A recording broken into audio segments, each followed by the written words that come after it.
All right. Yes. Back again. All right. So, about 30 minutes ago, we saw Secretary of War Pete Hegseth as he testifies concerning the wars going on, especially the one in Iran, and how much they're spending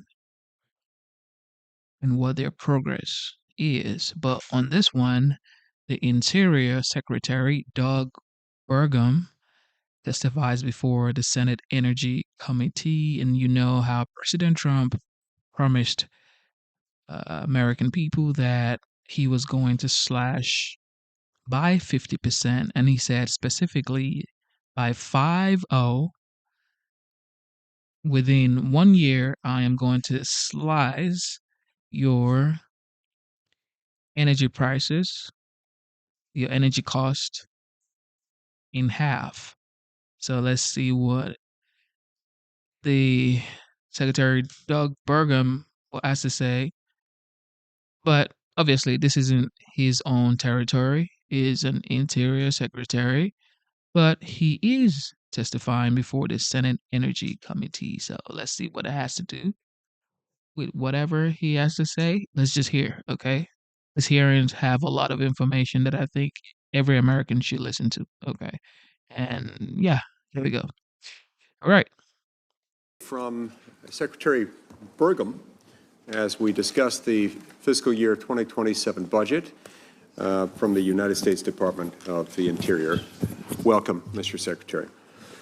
I'll begin with my opening statement, followed by Ranking Member Heinrich's opening statement, and then we'll turn to Secretary Burgum for his opening statement, followed by questions from members of the committee. I want to note that today Senate Democrats are having their policy retreat. So for today's hearing, Ranking Member Heinrich has requested that we recognize Democrat senators based on order of seniority rather than being subject to the early bird rule, and we're happy to honor that. So Republican senators will be recognized based on their order of seniority for those who are here at the gavel, and order of arrival for those arriving afterwards, but Democrats won't be subject to that one. And I'll begin. Mr. Secretary, President Trump campaigned on a promise to unleash American energy, and delivering on that promise runs directly through the department that you lead in so many respects. When you assumed office, you inherited a department that had been alienated against its own purpose, certainly against that particular purpose. Under your predecessor, the Biden administration did everything in its power to dampen energy production and narrow access to federal land. Lease sales were canceled or, in many cases, delayed. Permits were slow-walked and, in some cases, revoked. The Biden administration didn't view the federal estate as a national asset to be actively managed. Instead, use was treated with suspicion, and access became conditional, revocable, and increasingly rare. We were sold a lie that demand could be managed from above, that supply would quietly adjust to political preference, and that the consequences could be deferred. Predictably, supply chains drifted further overseas, leaving us more exposed to decisions made abroad, outside of our control.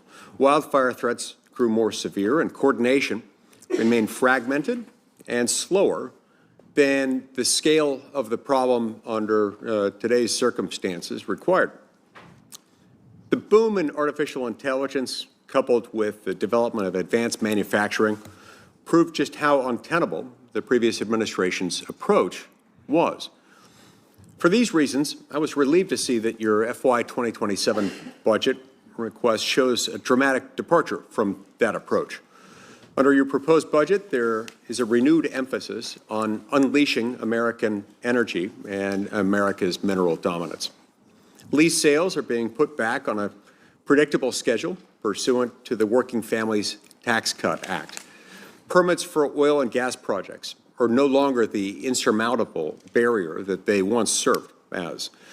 Mining in the United States is gaining ground from coal to critical minerals, that underpin modern manufacturing, energy systems, and the technologies shaping global power. These efforts will reduce our dangerous dependence on foreign adversarial nations, instead favoring American workers and American ingenuity. Mr. Secretary, you have many accomplishments already under your tenure, but you still have monumental tasks ahead, and you're tackling those every day. Now, last year, more than 5 million acres burned, causing billions of dollars in damage and placing entire communities at risk. Interior's unification of federal wildfire programs into a single wildland fire service acknowledges that the current system hasn't been working as it should. For too long, responsibility has been split across agencies with overlapping authorities, with inconsistent priorities, and no clear chain of command.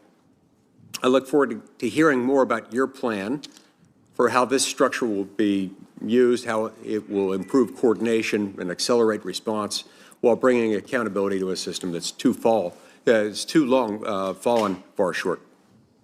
Lastly, I want to commend you for your work in leading the country's commemoration of America's 250th anniversary, or as King Charles put it yesterday, the semi-quincentennial. That's a word that very rarely makes an appearance in the English language, and that's why we call it America 250. That's a lot easier to say.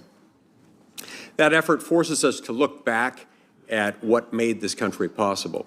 We're a nation of builders, of producers, and those who refuse to accept limits imposed by circumstance or by our own reluctance.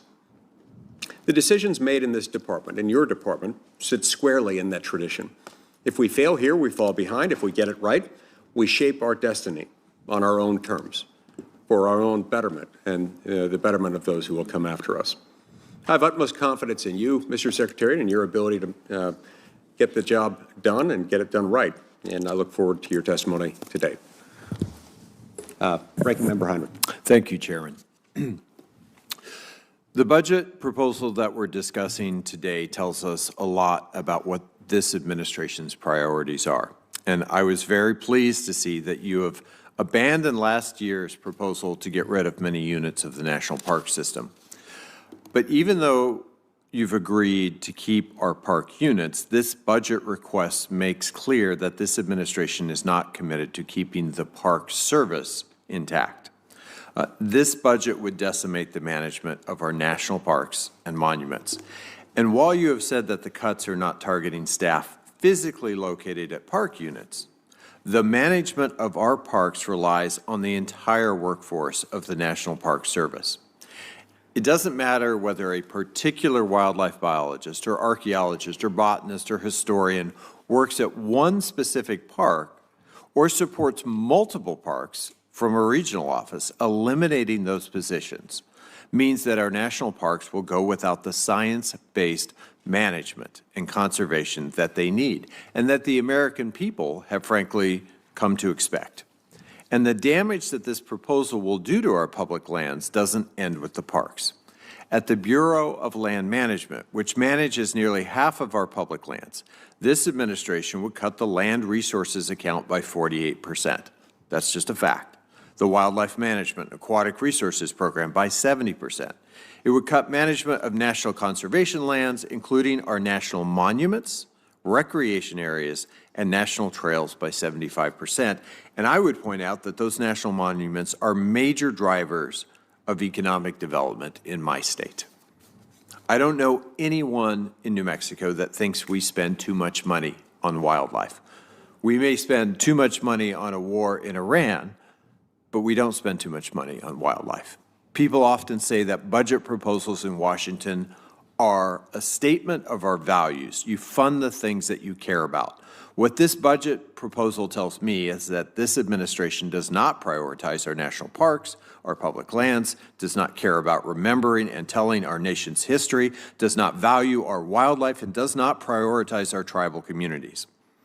It also tells me that this administration isn't serious about permitting reform, because defunding the agencies that issue permits for new energy projects means that permits don't get issued, creating red tape rather than cutting it. Even the courts have said that the Department of Interior needs to stop illegally stalling wind and solar projects, and yet there are still no projects moving to construction. Instead of trying to appeal this recent decision or defy it, the Department of Energy needs to comply with the court's order. Start approving permits for clean energy projects on federal lands. And if there is any hope of Congress passing bipartisan permitting reform, that the administration needs to make use of the permitting system that we have instead of trying to break it.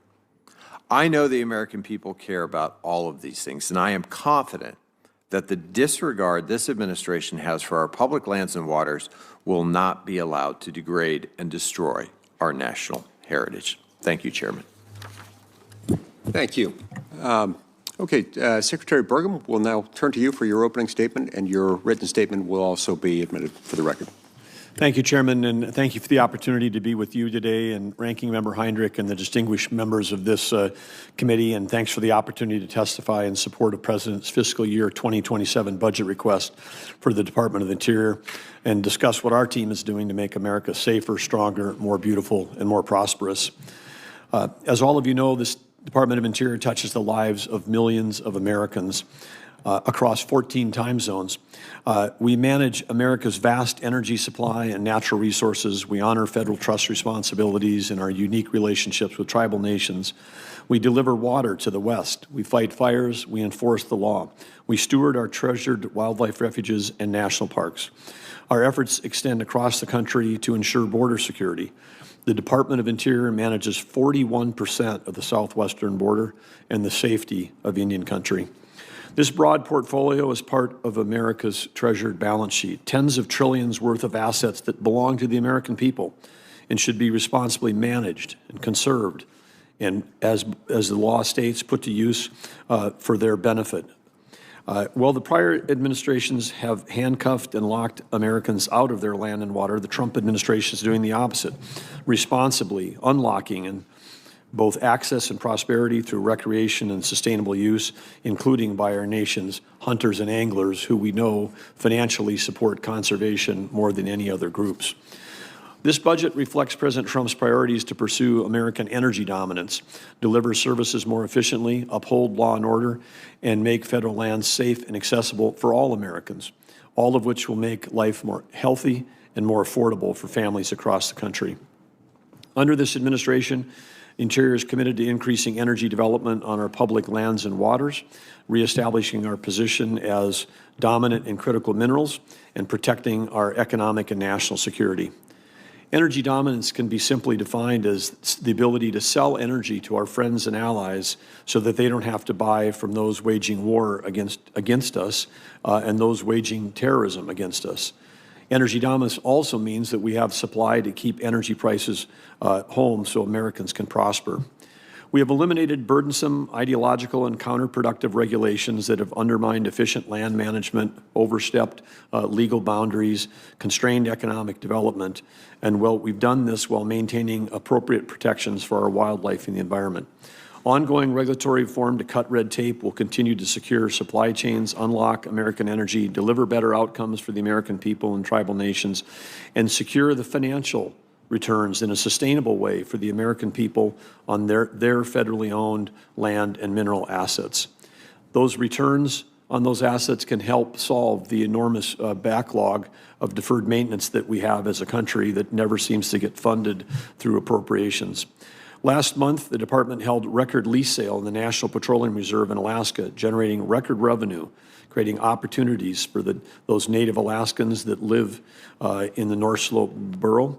And following Congress's direction in the Working Families Tax Cut Act, we are scheduling and holding energy lease sales according to the law to increase supply and lower costs for Americans.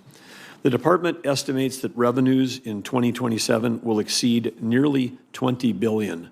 That makes the Department of Interior unusual across the federal budget in that we will have more revenue coming in than expenses going out. And we believe that as we can manage this department in a way to have the revenue go up, to have more resources to manage, more financial resources to manage our natural resources. So again, uniquely, more than the revenues this year in this budget will offset operational costs of the department, and think of us as a cash flow positive that contributes back to the American people and to the Treasury. The department is also reducing costs by making our operations more effective and more efficient.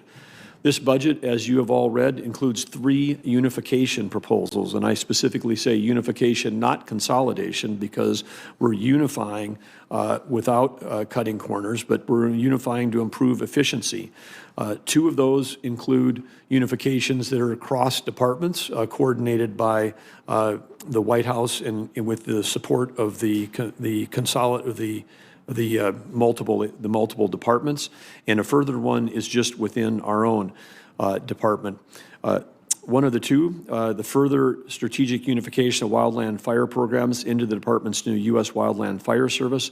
It considers the unification of the parallel and often redundant work. That was the first one. The second one is the unification of the parallel and often redundant work of the Fish and Wildlife Service and NOAA under the Endangered Species Act and the Marine Mammal Protection Act, combining both of those activities into the Fish and Wildlife Service. So there's one place for people to go if they're trying to find out where a mammal or a fish might be endangered, as opposed to having to go to 2 separate agencies.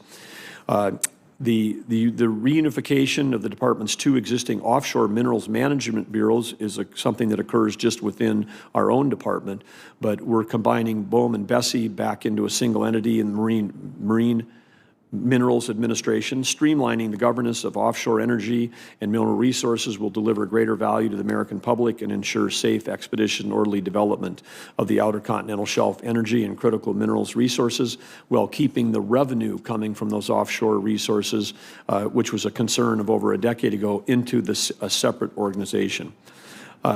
These unification efforts will streamline bureaucracy and make our work to fight fires, manage our forests, protect our wildlife and the environment, and manage our mineral resources all faster, smarter, and more effective. The budget also advances key administrative priorities, including upholding trust responsibilities, empowering Indian country, conserving America's wildlife and natural resources, and making public lands accessible to all Americans for hunting, fishing, recreation, and other uses. We are expanding efforts to cooperate with tribes and federal agencies to fulfill federal trust responsibilities by committing to open-door engagement, transparency, and sustained communication with all 575 federally recognized tribes. In 2027, the department will also continue its commitment to advancing tribal sovereignty, promoting economic opportunities, reducing the probate backlog, and combating violent crime and the crisis of missing and murdered Indigenous people. Millions of Americans visit interior managed lands each year, fueling a boom of outdoor recreation economy and supporting jobs and small businesses nationwide. It's estimated that the outdoor recreation economy is now reaching $1.3 trillion and employs 3% of the American public. The 2027 budget focuses on the continued maintenance and beautification of interior's assets. One big ask that I would have of this important committee is for your full support for the expeditious reauthorization of the Great American Outdoors Act Legacy Restoration Fund, which was passed by Congress and signed by President Trump in his first term. A reauthorization for an additional 5 years would, again, help us protect these important resources and tackle the growing deferred maintenance backlog. Through this fund, the department invests in properly maintaining roads, bridges, water systems, visitor centers, and other assets so visitors can continue to safely enjoy our national parks and public lands for years to come. In addition, as we celebrate America's 250th, the budget focuses resources on visitor-facing operations at parks, wildlife refuges, and across public lands. This will help improve visitor experience, drive tourism, create jobs, and generate revenue for our important partners in local interest communities, all while promoting responsible stewardship of our natural resources. This budget also includes a new proposal, the Presidential Capital Stewardship Program, for priority construction and beautification and deferred maintenance projects in and around the large national capital region to address years of inadequate maintenance.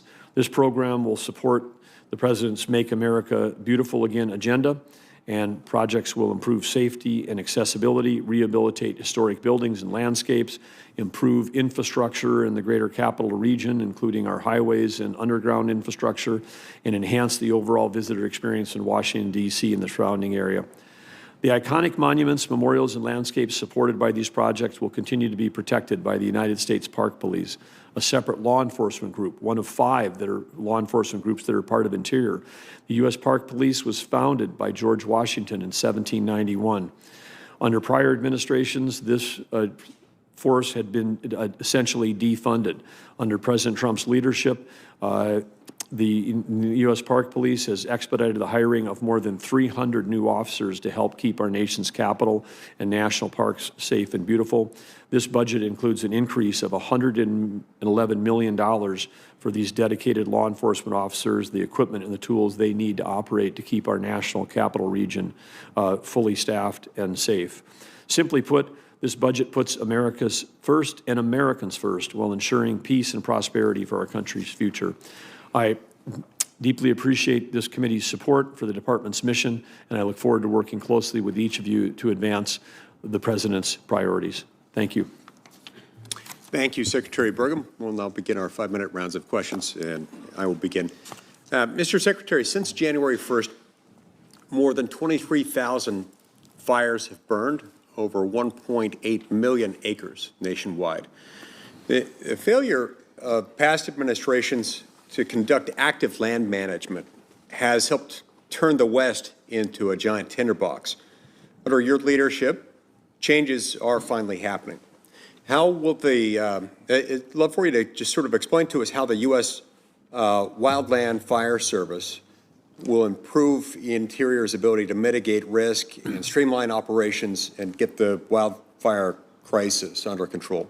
Thank you, Chairman. As this committee knows, there are 4 separate firefighting units within the Department of Interior. They are held within 4 of our bureaus. So we've got a separate one for the national parks, U.S. Fish and Wildlife, Bureau of Indian Affairs, and Bureau of Land Management. In some cases, these are large. The Bureau of Land Management in many states manages forests larger than the U.S. Forest Service.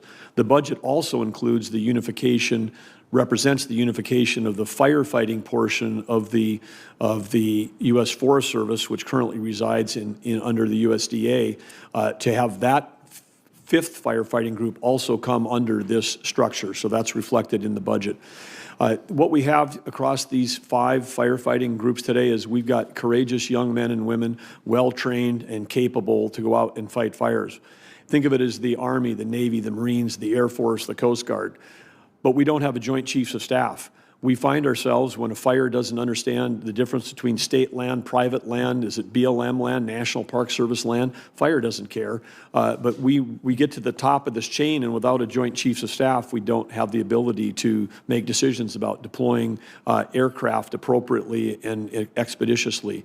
And we haven't had leadership. In some of these organizations, the leadership would be a hotshot firefighter on the front line, reports to a firefighter, but at some point in the chain, they report to a land manager that might be saying, hey, I'm constrained in my budget. I got a fire here, but I got to let it burn because I have no budget for being able to do any kind of forest management.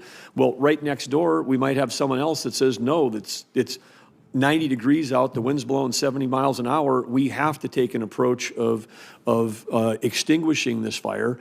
So we've got to focus on suppression, and we have another group that is focusing on containment. This happened to us last year where we had fires that burned out of control adjacent to each other on federal lands. So with this proposal, we have proceeded within our own department. We've hired a head of a national wildland fire chief with great experience. He's been making the rounds with Congress. We're happy to set up meetings with any of you or your staff for him and myself or Deputy Secretary to talk about this. But this is a much-needed change.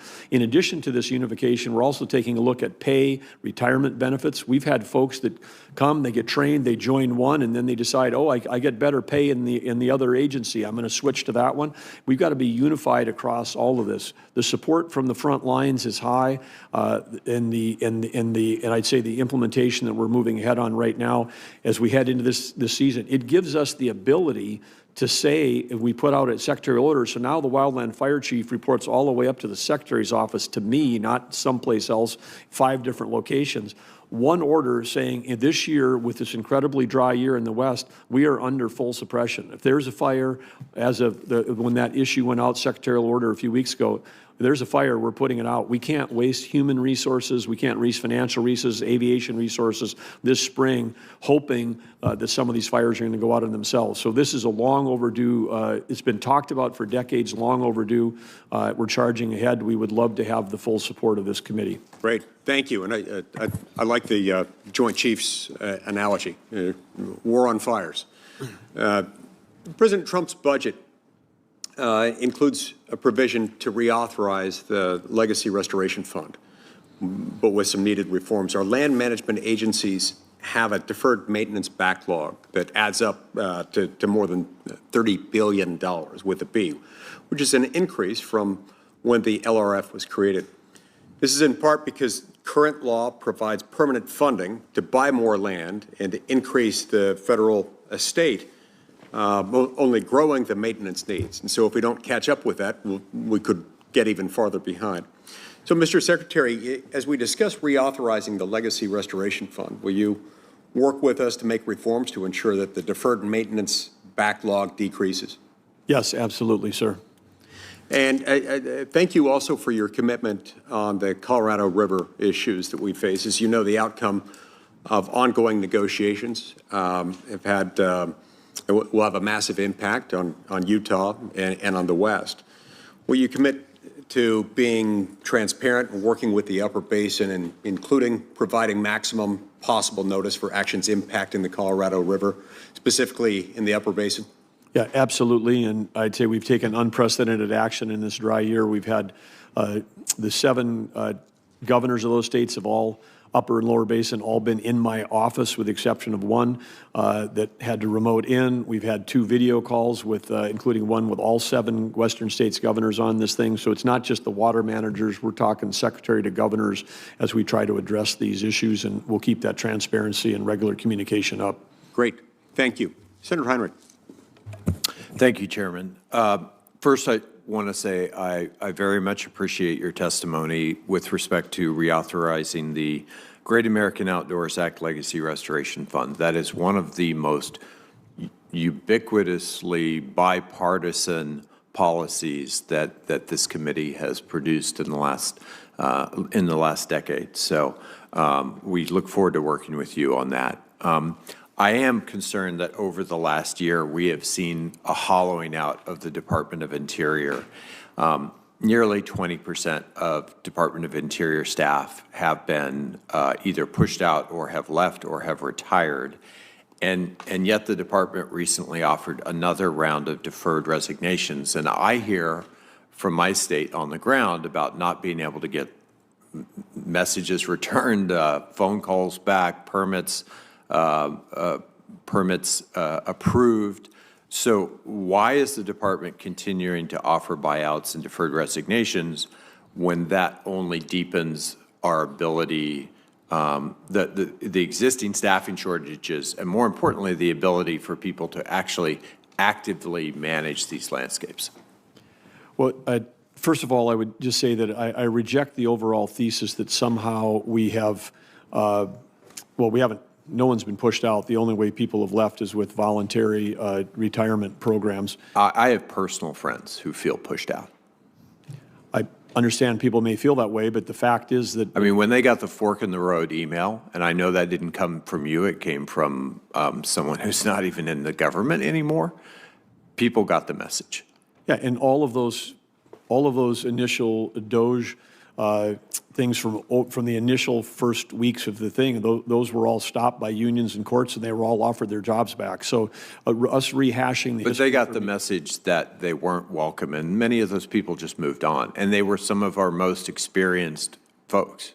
Well, it is true that across the federal government, that the federal government employees today, like they are in many state governments, have a massive number of people that are at or above retirement age. And so that's a case. And when people have taken the voluntary retirement, it also, we've got an organization, when you've got that many people stacked at the top, it doesn't create a lot of opportunity for young people moving up. So there's the flip side is people are saying, hey, now I've got an opportunity to stay and have a long career in this agency. But to your specific question about the recent thing, there was groups of people last year that did not have the opportunity to take the voluntary retirement. That was a small group. I mean, we started with 65,000 people. The group that were offered and then considered this round were about 1,500 people that were never offered the opportunity last year. Of those that accepted it, we rejected over 500 of those because we have the ability to say, yeah, if you take it, but we determine with a park superintendent that you're essential, sorry, you can't take the early voluntary retirement. But a number of those folks were working in areas like communications, like human resources, where we were substantially overstaffed. When I got in here, we couldn't even find out how many people worked in HR, how many people worked in comms, how many people actually worked in a park. There was no IT systems. Turns out we had over 2,000 people working in HR for 65,000 people. That's one HR person for every 30 team members. You know, that's off by a ratio of 3 to 4 versus a private sector company the same size. And I don't blame them. I blame the fact that we have underfunded, not just maintenance, we've underfunded IT so badly that people don't even have the tools to do their job. But we're working to fix that as well. And so this is the last round of voluntary that we're doing is this group. There'll be about 1,000 people that'll take early retirement, but none of those are related to frontline jobs in parks. We will end Secretary, we will end up with more people working in parks. Burned 80% of my time, so I appreciate your response. I want to jump to one more issue before my time has expired. Last week, a federal judge determined that wind and solar companies are likely to prevail in their lawsuit against the Trump administration's policies blocking those energy projects. The judge placed a preliminary injunction on your department implementing policies designed to block new energy projects coming online. Will you comply with that judge's order? First of all, we disagree vehemently with a district DC judge's view that somehow having appropriate reviews of energy projects on our internal procedures is going to be... Well, appropriate reviews are one thing, but the chairman used the phrase, permits were slow-walked. We're not seeing permits move off your desk. Permits are being slow-walked. So there was an injunction. Are you going to comply with that judge's order? The Solicitor's Department will respond to any active litigation, but as I said, we disagree with this. And well, I'll just be very blunt. If permitting reform is a priority, the permitting system has to work. And if you want members of my caucus to support permitting reform, we have to know that balls and strikes are going to be called, that there is not a thumb on the scale of this system.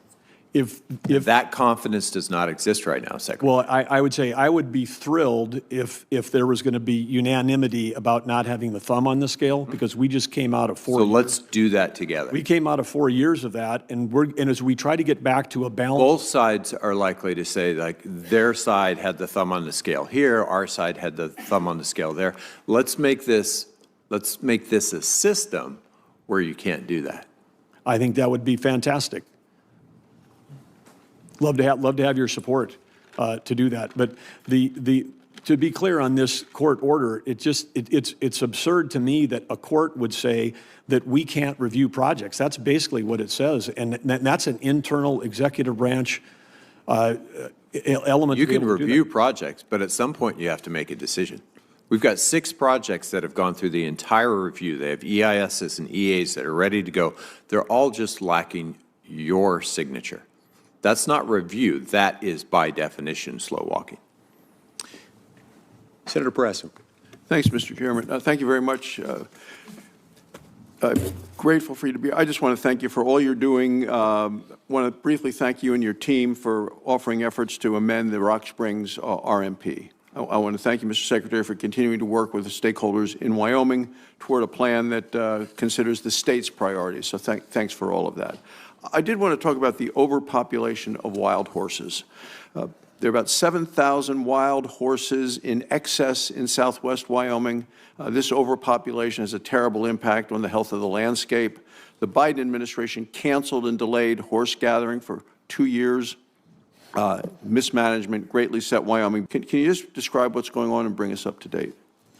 Well, certainly, Senator, you understand the tremendous issue we have, not just in Wyoming, but in other western states where we have a growing and out of control wild horse and burro issue, which is affecting the landscape, affecting ranchers, affecting the economics of local communities. We, of course, this has been a longstanding problem that was made worse, as you described, during the prior administration from not doing things like horse gathers, but whether there's horse gathers, there's fertility treatments, there's sales that are subsidized to families. There's all kinds of approaches, but we are doing everything we can to get back to the lawfully required level of these things. But it is one of the serious issues that we have in the West right now. I appreciate it. Wondering if you'd be willing to start rounding up the horses based on what's called the appropriate management levels while the Rock Springs RMP is being amended as a possibility. Yes, absolutely. I wanted to move to the Colorado River Basin. It's something that's a great concern to all of us on the committee, specifically the 7 states of the upper basin, includes Wyoming, Colorado, New Mexico, and Utah. And currently the upper and lower basins have still not come to a consensus agreement through negotiations to determine the operations of Lake Powell and Lake Mead. We need a short-term as well as a long-term solution that related to the 20-year compact, which had a drought response procedure. So we're following those in the final year of this 20-year compact. That's what we're following as we do that. Certainly the refilling of Glen Canyon is going to take additional moisture coming from someplace. Obviously, we would love to recharge the whole system. So happy to work with the upper basin and everybody we can. But we have a situation where we've got more water allocations than we have water, and so it's going to be a challenging year. And we're seeing that in the inability for the 7 states to come to any kind of an agreement. Yeah, well, we appreciate it. I mean, you look at the history of this, and now we're about 103 or 104 years into this compact. It was based on misunderstanding of how much rain they would expect, what kind of moisture they were expecting. When they came up with that, they used wet years, which was a mistake in their calculations over 100 years ago. And then they never foresaw 40 million people drawing from this, whether it's Las Vegas, whether it's Phoenix. So they made some early mistakes that we now are in the situation having to deal with. I understand that the lower basin met with the Bureau just last week. Is the department still committed to the 7-state basin solution, and would the agency be willing to meet with the upper basin as well? Yeah, yes and yes. Okay. In terms of permitting, Congress currently, as you know, engaged in serious conversations about permitting reform. What do you view as a top priority in permitting reform? Well, I believe that having permitting reform is unleashing the capital. There's an estimated $1.5 trillion that's been approved by states, universities, small businesses, corporations that's waiting for a permit at the state, local, or federal level. And we can supercharge our economy, get back to building great things in this country. And part of that is we have to figure out a way to not use the creep of regulations that were not passed by Congress, whether that was particularly around ESA or NEPA, to basically weaponize regulations that did not come from Congress to stop or delay or hold up projects. Great. Thank you, Mr. Secretary. Thank you, Mr. Chairman. Senator Hirono. Thank you, Mr. Chairman. When you were before this committee earlier, you were asked information about who's been fired, who's been retired, et cetera, et cetera. We did not get that information from you, and subsequent to that, I think a number of us wrote letters to you asking for this information, and you had a department that had around 70,000 employees, is that correct? It was hard to find out the exact information, but the closest we could come to was it was around 65,000 a year Okay, ago. so that's a lot of employees, and so my question remains, how many people have been fired, took early retirement? Where are we in terms of the number of employees that you have? And I know that a whole bunch of them work for the Park Service and all of those kinds of areas that have been tremendously cut. So why don't you provide us with that information today? I'd be happy to get back to you on the number of people that have taken early retirement, the number earlier voluntary retirement. You used the word fired. The only time anyone would have been fired from the organization is if they somehow had an action. So we're talking small number of people that would have actually been fired. You mean that if people were fired, they actually were fired for cause? Is that what Yes. you're saying? Yes. So since you were asked this last time, it's been about a year, why are you not prepared to give us this information today? And especially the people who are working for our national park services, et cetera, these are the people who interact with the public. Well, agreed. And I'd like to know what kind of cuts have been imposed on those services as a result of cuts to the workforce. Well, the goal, of course, is to have no cuts to services and no cuts to hours and no cuts whatever, because we had so many people working for the Park Service that didn't work in a park. It took us 2 months to find out a number, roughly, the estimate was roughly about 26,000 people that were working for the Park Service. But understand, the HR systems that were never funded were so disparate and there was just no information. We couldn't even find out, we still today are trying to find out about 2% of the 65,000. We don't know which units they're attached to. There was so much hiring where people were working from home that when they're working from home, sometimes in a location, we're sending a check that's nowhere near a national park. I find it very totally unacceptable that you don't know what's going on in your own department. But of critical interest to me are the people who are employ at Interior that actually deal with, for example, with the park services. So, we still don't have that information. Let me get on to another question. Earlier this year, I joined a number of my colleagues in sending a letter to you expressing concern about efforts by the National Park Service to erase history on sites that discuss things such as Native American history and slavery. For example, the removal of the slavery exhibit at the President's house in Philadelphia. And your response, which I only recently received yesterday, fails to answer any of the questions we asked, and instead you stated, quoting you, the NPS is entrusted with preserving and interpreting our nation's heritage and must ensure park interpretive materials accurately reflect American history and not partisan ideology. Mr. Secretary, is slavery a partisan ideology? Let me start with the examples that you have. If you'd care, I would say that the question I'm asking you is a yes or no question, because you said you're removing this information because you don't want any I'm responding to the statement that ideology? you made at the beginning of your remarks, which is false. How about answering the question that I asked you right now? Is Your slavery a question is partisan? based on a false premise. Is slavery a partisan ideology that require the removal of information on slavery in your park? You're basing this question on the idea that somehow something has been removed. I would invite you or your staff to go to either the website. You can see the information that is still there. Some of these examples that are floating around the media that saying things have been removed, they haven't been removed. In the case of Philadelphia, there's a weird injunction where we can't put the new signage up, and yet what is on the new signage, which is not hiding any points of our history, is available for anyone to read. And I would invite you to read the language that we have and see if it's objectionable to them.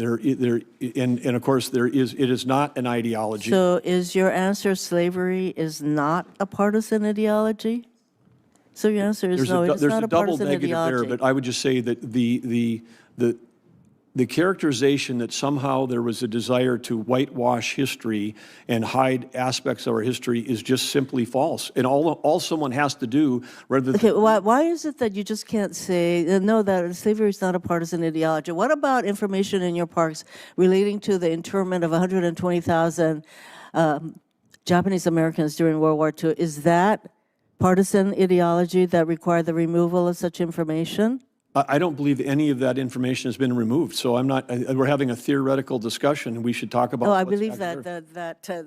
this kind of information was removed. So if Well, none of this is if it has happening, been, I'd like to excuse me, have, Mr. I'd like to have the Secretary. specific examples of where Mr. it's been Chairman, removed. reclaiming my time, please. Yeah, wrap it up if you can. I am glad to hear that none of these kinds of pieces of information are being removed, but I basically, Mr. Chairman, have serious concerns about what is happening in the interior and all of the programs that relate to Alaska Natives, American Indians, and Native Hawaiians, and all of those kinds of programs, and what's happening to the cuts to those programs. I have serious concerns about your leadership at the interior. Thank you, Mr. Chairman. Senator Daines. Secretary Burgum, good to have you back up on the Hill. I want to talk about our national parks. And Angus King and I are the co-chairs of the National Parks Subcommittee. We don't even actually call ourselves the ranking member or the chairman. We're always co-chairs in the spirit of bipartisanship, and our national parks should always be one of the most bipartisan issues we have here on Capitol Hill. They're the gems of our public lands. And Montana is blessed to have some of the crown jewels as part of the Park Service. You won't find a topic that brings Congress together more than supporting our national parks. I'm very glad to see President Trump fully support the reauthorization of the Legacy Restoration Fund for this year's budget. Behind me is a direct quote from President Trump's budget brief from OMB. Congress must take the direction of President Trump, reauthorize this by America's 250th anniversary, and last time I checked, that's scheduled for July 4th. Senator King's and my hugely bipartisan America the Beautiful Act does just that, and our support is only growing. Secretary Burgum, as of this morning, we have 52 co-sponsors, evenly divided. We bring them on like Noah's Ark, 2 by 2. We've got 26 Republicans. We've got 26 Democrats. We've got perfect equilibrium right now as we go forward. My question for you, Mr. Secretary, do you agree that we must reauthorize the Legacy Restoration Fund, and will you work with me to get that bill on President Trump's desk by July 4th? 100% agree. Absolutely. Myself and the entire department will work with you. This is an essential piece of legislation, and I agree with your timeline. This would be a gift to the United States of America to pass this again before our 250th birthday celebration on the 4th of July. Thank you, Senator, and thank you, Senator King, for your co-leadership on this. Thank you. I know when President Trump signed the Great America Outdoors Act under his first presidency, many called it the greatest conservation win in 50 years. We want to keep that moving forward, and thanks for your support, Mr. Secretary. I want to talk about rural water. It's the lifeblood of rural communities. Here in Washington, D.C., we get like over 41 inches of rain a year. I think a little more than Seattle does, believe it or not. Back in where we're from, in North Dakota and Montana, our average rainfall up on our high line, it can be 12 to 15 inches a year. It's a semi-arid environment. I'm working on numerous bills to fund and build safe drinking water and expand irrigation for communities in eastern Montana. My Lower Yellowstone River Native Fish Conservation Act will ensure farmers and ranchers are not strapped with a financial burden of federal endangered species management. My Fort Peck Water System Realization Act will ensure the completion of a water system in northeastern Montana, and I'm soon going to release a bill to begin construction of the Dry Redwater Rural Water Project. I know these are kind of in the weeds, but I will tell you what, as you know, Mr. Secretary, somebody who's been the governor of North Dakota, these projects are absolutely lifelines for our ag community and, frankly, just to have clean water to drink. These are sometimes third world kind of problems, believe it or not, we have in some of these underserved areas across states like Montana. To help towns like Circle, Montana, Jordan, Montana, all of these will need your support and funding to complete. I've also worked on the St. Mary project and the Milk River irrigation system to have the necessary funding to fix and upgrade a 100-year-old infrastructure on the High Line. Here's my question. Yesterday, I sent you a letter asking you to utilize an unspent reclamation funding from our historic working families tax cuts to support the St. Mary project. Would you work with me to get the money to the High Line to help our farmers, our ranchers, and our communities? Well, first of all, Thank you for sending the letter. I heard about the letter that has come in, and great that we've got some unspent dollars. Would look forward to visiting with you and talking with you and working with your staff about the merits of that project. But it sounds like a good one. Yeah, it is, and we're depending on unspent funds like that to be a lifeline to keep us going there in these arid parts of our state.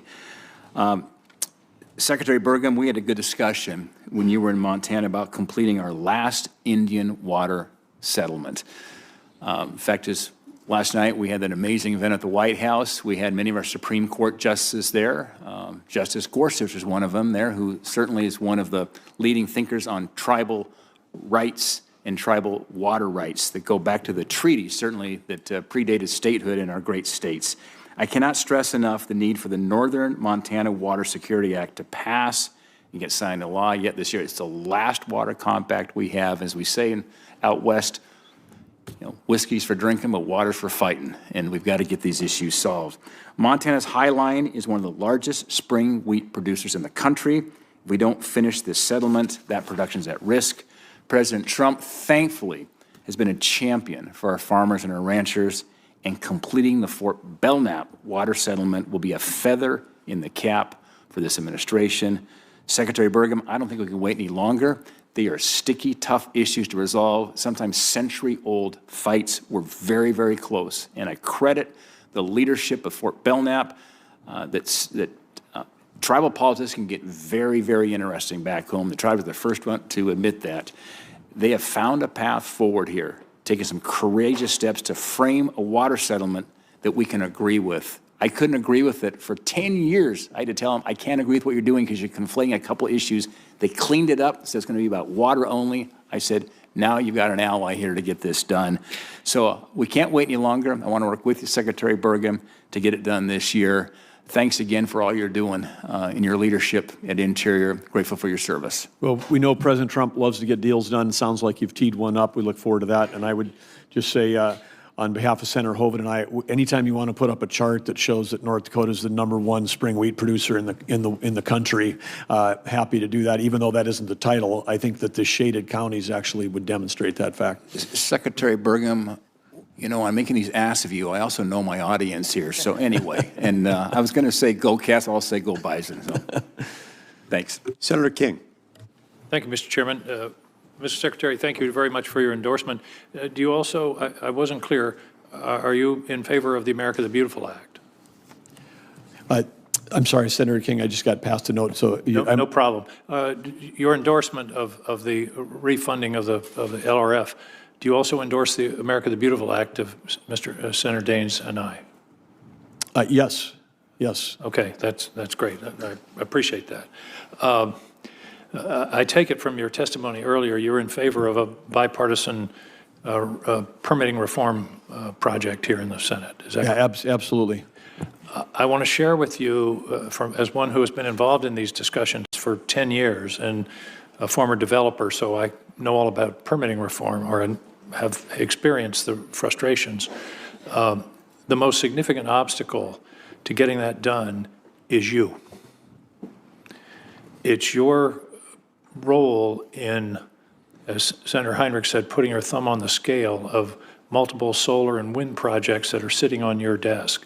I can tell you, again, as one who's been in the center of all of these discussions, there will be no permitting reform until this administration decides it's going to stop playing one side, allowing one side to go forward and not the other. We'd be foolish to pass permitting reform that allowed fossil projects to move with more alacrity through the system and theoretically would allow renewable projects only to end on your desk or on somebody else's desk or with some kind of action by another agency. So I want you to understand, I'm in favor of permitting reform, but not until this administration stops the role that you've been playing thus far. And I understand about the prior administration. That's a good argument for quitting this arrangement where one administration says no to certain forms of energy and the other says no to the other. We've got to stop that and make the permitting process neutral, fact-based, consistent, and predictable. Do you understand? Yes, I do.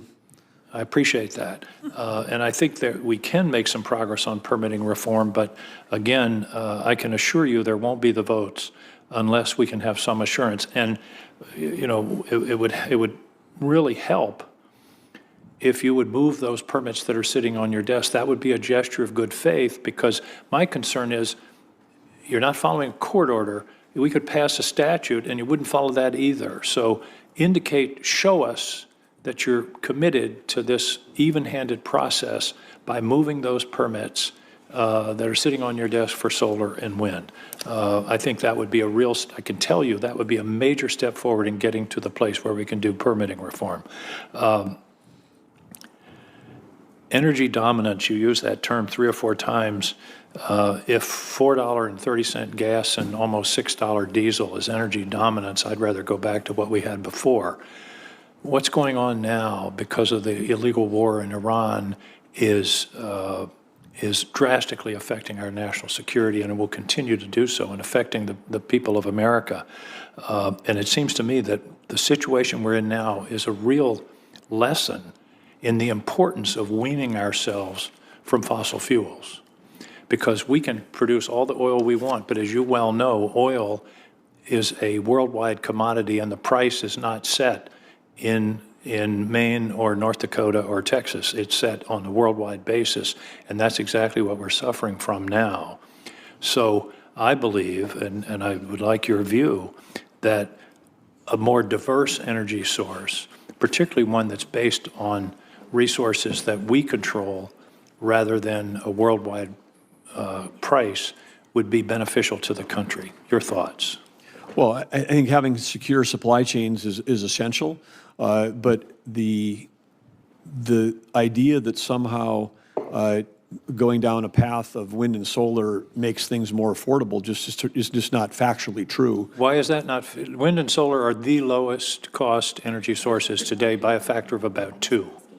I disagree, because we have no ability to dispatch wind and solar, and so if you're going to have wind and solar as part of the mix and the over-rotation to those, and then prematurely shutting down base load, Nobody's saying prematurely. Every state that has a renewable target has electricity prices about 50% higher than Nobody other is states. saying shut down base load prematurely. Your state is 35% wind. And this year, almost 300 megawatts of battery storage is being installed in your state of North Dakota, which has the effect of mitigating the intermittency issue with wind and solar. That's happening all over the country. The expansion of battery capacity in the last 18 months has been absolutely fantastic. And so this idea that wind and solar aren't baseload, they are baseload if there's sufficient storage, and the storage is definitely coming even in North Dakota. And I don't understand why you continually say wind and solar aren't reliable, et cetera, aren't baseload. When your own state, you're the 6th highest wind source state in the nation, and it's saving you from the cost, the currently exorbitant cost of fossil fuels.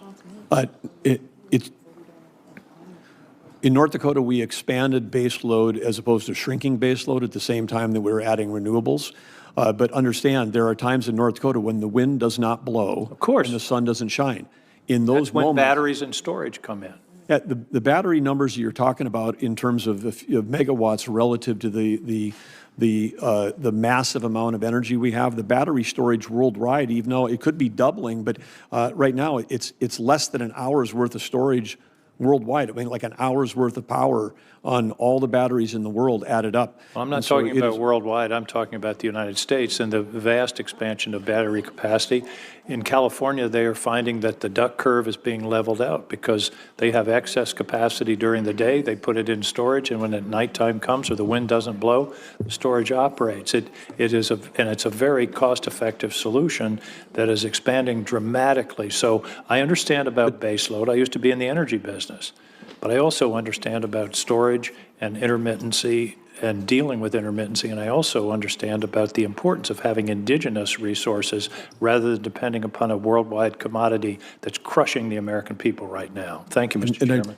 I guess the last thing I would just say is, that I understand, Senator King, that you understand more about this than most of the people in the Senate, but then I don't understand why, if it's low cost, why we had to have massive taxpayer subsidies to produce it, because once the working families tax cut bill was passed last year and the subsidies ended, most of these projects dropped off the queue because you talk to the companies that were building them, then they were harvesting tax credits, not generating electrons. I think the market doesn't support your statements. I think a fair response would be, let's end energy subsidies generally. We're now paying $30 billion a year in subsidies to oil and gas. Let's eliminate them. I hear that talking point, but no one can ever produce what is there some? I'd be glad to supply it for you. It's tax breaks for the oil industry going back to 1906, including the oil depletion allowance and a specialized depreciation. But I'll supply that for you.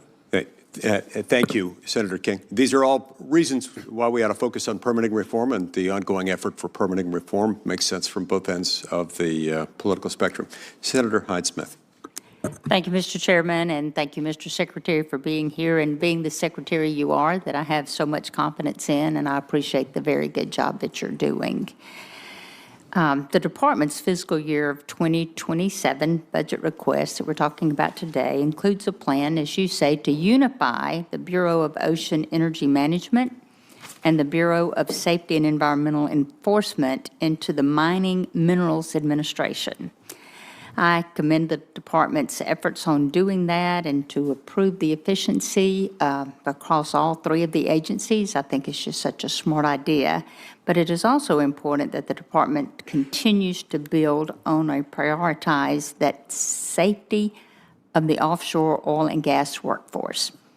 I represent Mississippi. We're on the Gulf of America. We have so many constituents that work in this area, and I can list family after family that's been affected by things that have happened out there as they were at work.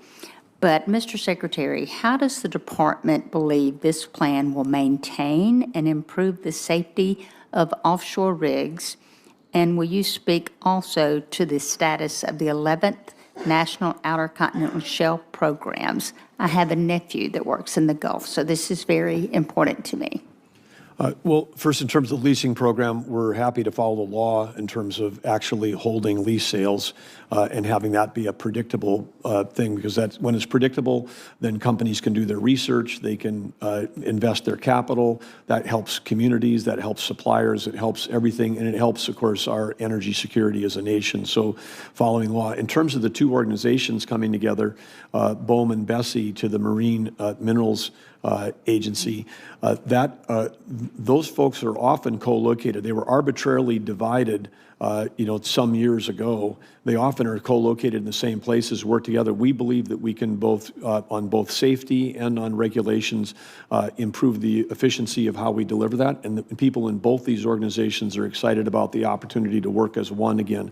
We've kept the revenue portion out, which was part of the criticism from when these originally separated, because there was a concern that somehow where the revenue was being accounted for was influencing how people are doing safety inspections. So so there's no conflict of interest. Revenue goes to a separate organization. Honor the regulatory and safety teams when they're traveling to an offshore rig. We essentially can have more people available to do inspections than what we have right now, because before we had the duplication of two different groups. So it is, I think, just a smart step forward in terms of delivering on both environmental protection and safety for the workers. Thank you, because it is critical for my state. Turning to the National Park Service, I want to thank the department for the work that you've done to install a new superintendent in the Vicksburg National Military Park. That's one of the most visited sites in the entire country, and we're very proud of that, and I appreciate your efforts to make sure that continues.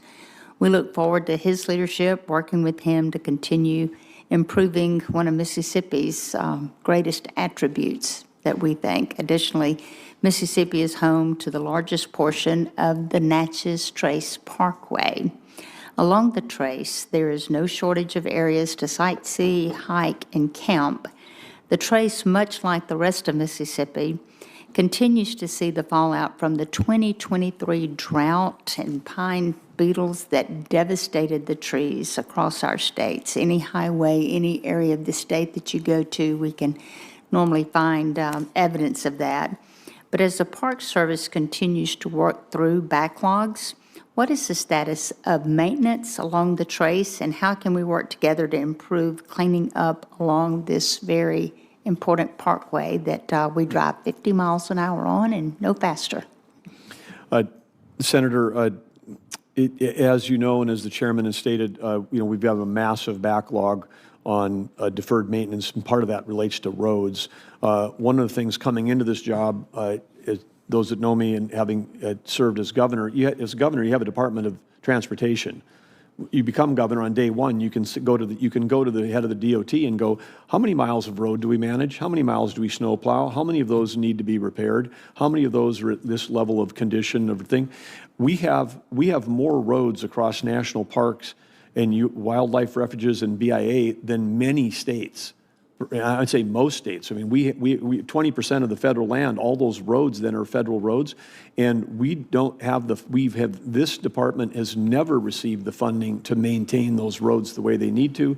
Then we'll have a washout, like in the state of Washington or something. And then we're running around chasing emergencies, no standard emergency funds. We should just count on the fact that we're going to need what we need for maintenance, and we need to count on having emergencies. So the underfunding, the chronic underfunding of federal assets and resources within the interior is a chronic issue. Passing, the LRF to allow us to have tackle some of that deferred maintenance would be awesome and would free up dollars. It's the fastest way that any of you that have got deferred maintenance in your states, of course we heard there's a lot of support for reauthorizing LRF, but let's go, because that will give us the ability to tackle that. We're also trying to set up what I'll call a DOT. I want to have a head of all the roads across all these federal agencies, one person like I do for wildland fire, so that we can actually start to have the data, so then we would know, how to prioritize the repair of these roads, not just in emergency conditions, but to make sure they never get in bad shape in the first place. Thank you very much, and I'm out of time. Senator Cortez Masto. Thank you. Secretary, thank you for being here. Let me first say I appreciate the work around the unification of the wildland fire services and the federal agencies. I think it's necessary, and I am hopeful to get a proposal and some specifics. So if your office is willing to brief us, me, on this issue, that would be very helpful. I just had a meeting with my fire chiefs, and there's a concern about our wildfires in the West, particularly going into a season when there's a lot of drought, and we want to make sure our federal partners are there with our state and local. So would you be willing to come and brief, or send somebody to brief? Yeah, absolutely. Be happy to do that, and critical for your state right now. Yeah, thank you. Let me jump back to the permitting and solar projects. Are you willing to process solar and wind project permits? Yes. Okay. So prior to the injunction, there was news reports indicating that some projects had begun moving through the permitting process, but your department didn't share a list of those. Are you willing to give us a list of those that have already started moving through that process of solar and wind and any type of renewable? Yeah, happy to share whatever public information is available relative to status on permitting. And I think one of the things on permitting reform, which would be great, was basically allow companies across all kinds of permits, whether it's water permits, whatever it is, to be able to get to a dashboard and know where they stand. That would be helpful, because I will tell you, I've met with many developers and are struggling to figure out how to advance through the process since you issued that July 15th memo. I am also hearing from developers, they're being told they have to be represented by Republican lobbyists if they want their projects approved. I think that's totally inappropriate. I hope that's not the case. So whatever transparency you could provide to us would be beneficial, I think, all around, including to those developers. Yeah, agree. Thank you. I'm going to jump to the Colorado River, because obviously this is important for us in the West as well. In the midst of this historic drought, 2 weeks ago, your Bureau of Reclamation announced that they were taking action to ensure that Lake Powell does not reach dead pool by transferring water from upstream. We just talked a little bit about that. This let me just talk a little bit about this. Could reduce, in the drought and the water shortage we're seeing, it could reduce hydropower generation at Hoover Dam by up to 40%. And that would increase costs for, 1.5 million people across Nevada, California, and Arizona at a time when prices are already sky high. So I guess my question to you is, knowing this is occurring and knowing what is happening along the Colorado River and what we need to do as basin states to focus on conservation and smart water programs, why does the Interior's budget cut funding for the Bureau of Reclamation by 22%? And why does it zero out all water smart programs that fund water recycling, reuse grants, drought response, and water energy efficiency programs? The obvious, there's an obvious concern about having less hydropower at a time when we need energy addition, not energy subtraction or energy transition. There's an obvious issue there. Of course, the amount of water that's in the system that originates, part of that we're again. Well, I know all of that, but why would you cut the programs that are necessary to keep the water in the system? Well, I think looking at some of those programs, again, it's a question of what's the federal share versus the state share versus the local share. Some of those programs that are in there are debated. Again, we've got. Well, let me just say, we met with there were several of us basin state senators, and we just met with individuals with your Bureau of Reclamation, who, by the way, are doing an incredible job. I think it's a tough job that they're dealing with right now. But they recommended to us, senators from the basin states, that Congress invest more in desalination plants, regional water reuse facilities, and agricultural conservation. Yet your budget is cutting all of that. So how are we supposed to believe that you really are going to focus on how the concerns that we have along the Colorado River right now? Well, I think that there certainly is, and I challenged the governors when we were on the call recently with each of them, because many of these states are, fast growing. They've got, tremendous resources, some of record hundreds of billions. So what I'm hearing is you're trying to say that the state should pick up the load? They should put more money in to address the Colorado River issues and conservation? Well, I think as we look across the nation, and as a former governor, I never went to work as a governor and thought the federal government should be the one that paid for all the water in our state. So you're saying it should transfer to the state? Okay, that's helpful. I've only got so much time. I'm not saying that, but I'm just saying it's got to be a balance. But if a state that wants more water rejected building nuclear, rejected building additional electricity, rejected building natural gas, and then rejected building desalination, and then says that the upper basin ought to release more water when they've had opportunities to actually work on supply with the enormous resources these have in these large economy states. Well, let me just say this. It's like it doesn't all come back. Let me just respond to you real quickly, the federal budget. Because I heard you say this earlier. Let me just very, very clear, so everybody knows this in this room and that's listening online. In Nevada, out of the 15 million acre-feet of water along the Colorado River, at the time of the agreement, we only got 230,000 acre-feet of water. That's all Nevada has. And we've done a pretty damn good job of conservation, of reusing our gray water. We recycle 100%, close to 100% of our water. We've done everything we possibly can, and we still do not use our allotment. And all we're asking is everybody else to do the same thing. So if you're looking for a state that is a model on how to do this, it is Nevada. And so I am asking you and everyone else to start looking at internally within their own conservation opportunities, and that's where the federal government came in. That's where the federal government, we all agreed, working together, including in the bipartisan infrastructure package, to put dollars in there to help these states look at conservation and smart water programs. And you've just cut those all out. And that's my concern. If we are going to address this issue, you need to work with us and not work against us and not play favorites. I know my time is up. Thank you, Mr. Chairman. I want to say Nevada has done a great job on conservation, as have some of the other lower basin states, and we commend that work. But in terms of Nevada not receiving their full allocation, nobody's picking on Nevada, as was stated at the beginning by Senator Barrasso. When this whole thing got set up, There was more water allocated than there's ever been water in the Colorado River. So every state can say they didn't get their allocations because we took a pie that wasn't as big as we thought it was, and we've been dividing it up for decades, and now we're facing the music of that reality. But I do appreciate the collaboration of Nevada has done some amazing work, and it is an example. I mean, we built a big economy in southern Nevada with very little water, and so way to go. Senator Hoeven. Thank you, Mr. Chair. Mr. Secretary, thanks for being here. Good to see you again. Now, in addition to serving as Secretary of Interior, you are also the chairman of the National Energy Dominance Council. Is that correct? That's true. Okay. And the goal of the National Energy Dominance Council is not just energy security for this nation, but actually energy dominance, wouldn't you say? And also the goal of the Trump administration? Yes. Okay. And you're aware of a project in North Dakota that I put, made an incredible priority, absolutely a #1 priority for us that we refer to as Crack the Code 2.0. You're aware of that? Yes. Okay. I believe that this project will double the life of our coal-fired electric industry, double the life, and probably more than double the amount of oil and gas we produce. So far, we've produced about 6 billion barrels of oil, you know very well, having been governor there. And we're generating about 1.1 million barrels a day, but that number's going down.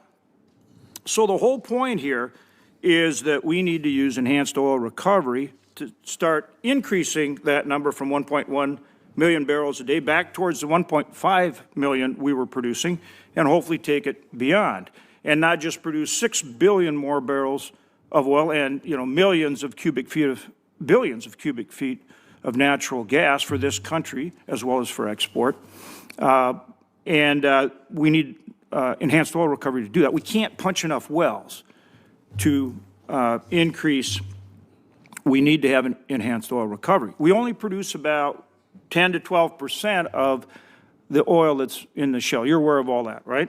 So now we've put together to jumpstart and to really make this Crack the Code 2.0 in the Bakken happen, a large-scale demonstration project. It's $157 million, and that comes, $76 million is being invested by 5 different oil companies that are involved, $45 million from the state of North Dakota stepping up, and now Department of Energy is stepping up with $36 million. So that's $157 million, large-scale demonstration project to take CO2 from our coal-fired electric plants and to not only double their life, but to double production in the Bakken. Now, my questions for you are, 1, do you support this project? 2, will you help us accomplish it? And 3, why is it important, not just for North Dakota, but for this country? Well, the answer was yes, would support it. And Senator Hoeven, you've always been a champion of innovation. As you noted, there's a big opportunity here for not only to increase production, but to take care of concerns that some have about emissions. Your Crack the Code 2.0 does both of those things simultaneously. So that's fantastic.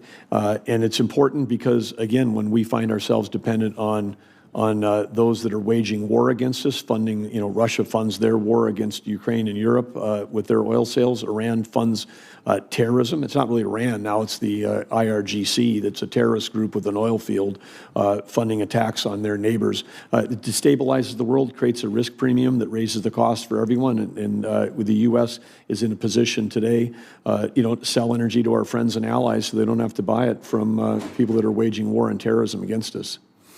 And if we make this, and of course there's an incredible need for electricity, isn't there?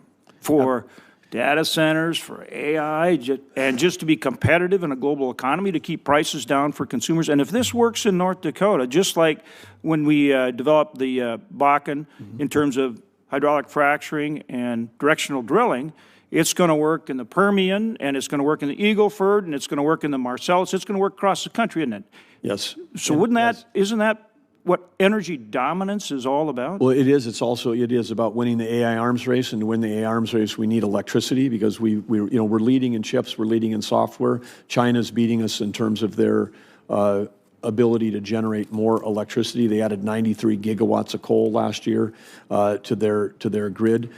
This is it's an opportunity for us here in the U.S. Because one of our quickest ways to produce more electricity is to capture all this low-cost natural gas we have, convert that to power. And, converting electricity to light and heat's been a wonderful thing. We've never been able to convert electricity into intelligence before, and that's going to have a remarkable productivity impact on the whole economy when we've got more low-cost intelligence, not just low-cost energy. Thanks, Mr. Secretary, and thanks for your leadership. Appreciate it. Thank you. Senator Padilla. Thank you, Mr. Chairman. Mr. Secretary, thank you for being here. I do have a couple of energy and water issues I'm going to get to in a second, but my first topic I want to raise is in the area of conservation.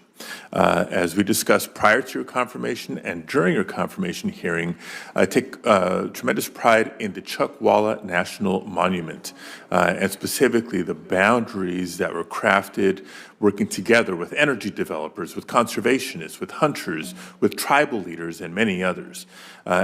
That's why we have such broad bipartisan support for this national monument. Now, during your confirmation hearing, I asked you, and you committed on the record, to meet with tribal representatives to understand this particular monument and its history and its significance. The 5 tribes that are involved with it have since created an inter-tribal commission. Have you had a chance to meet with them? And if not, will you commit to meeting with them? I haven't personally had a chance to meet with them, but I will recommit to meet with them. I'd certainly be interested in hearing their point of view. Okay, that's important to me because there's chatter about maybe not Chuckwalla or maybe Chuckwalla being on a list of monuments that you are looking to revisit and possibly undo. For the record, I'll remind us all that Mr. Steve Pierce, the presumptive BLM director, sat in that very seat just a few weeks ago and committed to honoring the monument designations, and I certainly hope that you do as well. Moving on to the next topics, I want to associate myself with comments from Senator King, first of all, and his advocacy for the role of wind and solar in a comprehensive energy portfolio package. California is a proud example of how you can increase renewable energy sources together with battery storage technology. And by the way, throw in some aggressive energy efficiency policies, and you can bring down emissions, bring down costs, and improve the resiliency of the grid. I think you're very well of the potential for that combination, Mr. Secretary. I also want to associate with myself with the concerns raised by Senator Cortez Masto when it comes to water. California also prides itself in its longstanding water efficiency and conservation efforts more than doing its part. I don't think you meant to suggest that states that are growing, whether it's growing in population or growing in an economy, should not seek to partner with the federal government or count on the federal government as a partner in meeting both our energy and our water needs. Now, one more comment before my first question. I got to tell you, it's pretty damn frustrating when I hear and read about this administration's approach to offshore wind, particularly off the coast of California. It makes no sense for an administration that wants to be energy dominant as electricity prices are skyrocketing and demand growth is increasing to pay developers to stop building energy projects that could add more electrons to the grid. Now, off the coast of California, it's not just offshore wind opportunities. You're seeking to now promote offshore drilling off the coast of California and elsewhere. So I'll remind us all, colleagues, the National Commission on the BP Deepwater Horizon oil spill and offshore drilling report. You remember Deepwater Horizon in 2010. That made specific recommendations on the roles and responsibilities of the former MMS being separated into 3 entities with clearly defined statutory authorities. But the president's budget proposes to combine BOEM and BSEC, returning us to the clearly inadequate regulatory structure that we had prior to Deepwater Horizon. You're also proposing to slash a lot of important entities. How is it that you want to significantly increase offshore oil drilling while ratcheting in the regulatory and safety mechanisms to keep our environment, our economy, and our people safe? Well, first of all, we're not ratcheting anything in. We're not reducing whatever that you're describing. That's not happening. Mr. Secretary, the proposed budget slashes combined funding for the environmental protection and enforcement by a third, almost $50 million out for operations, safety, and regulation funding. Again, this comes at a time when you're trying to push for more offshore oil drilling. With the combining of BOEM and Bessie, which are today co-located, we've got lots of redundancies. We can actually increase the number of inspections. We can increase safety. We can maintain everything that we can do to do all the things that you're describing. And the report post Deepwater Horizon was about that the money that was flowing in was somehow potentially corrupting the people that were doing the regulatory and the safety work.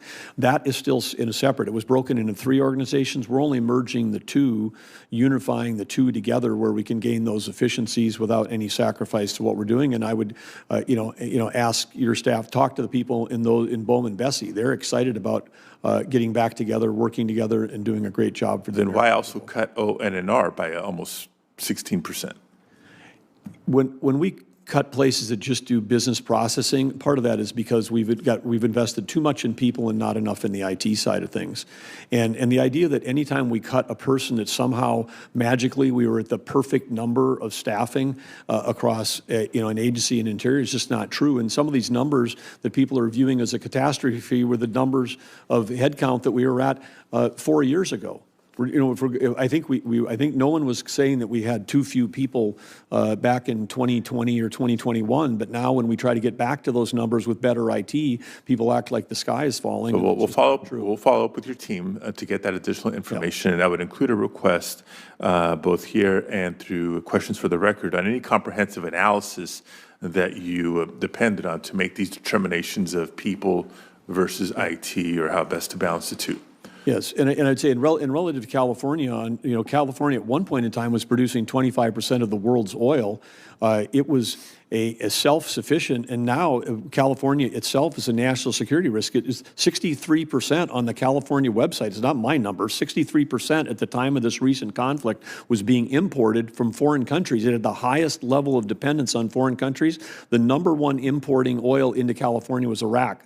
The nation got free of being dependent on oil from the Strait of Hormuz, but not California, because they were blocking every pipeline that would bring in natural gas from other locations. And then the high price of fuel in California today, California's got more internal combustion cars than any other state in the nation, and there used to be 40 refineries. Of course, then it went to 8, then it went to 7. We have the largest population of any state in the nation and the largest economy of any state in the nation. So, of course, all the numbers are going to be big. Yes, but then if you have the largest number of cars, why would you be shutting down refineries from 40 to 8 to 7, going to 6?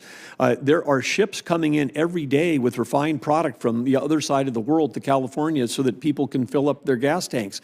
And we don't have to be dependent on the rest of the world. California certainly doesn't have to be. That's why we're investing in electrifying the transportation sector, looking at the promise of hydrogen technology, but the hydrogen hubs, your counterparts in the cabinet, are seeking to decimate investment in R&D and deployment of hydrogen and fuel cell technologies. It's an all-of-the-above approach, right? That's what we heard the administration officials say at the beginning, but that's narrowed down to strictly fossil fuel. Senator, no, I've said all. When I say all above, I'm talking about all the above that's affordable, reliable, and secure, and doesn't require. Wind is free, solar is free, doesn't require tax subsidies from the public.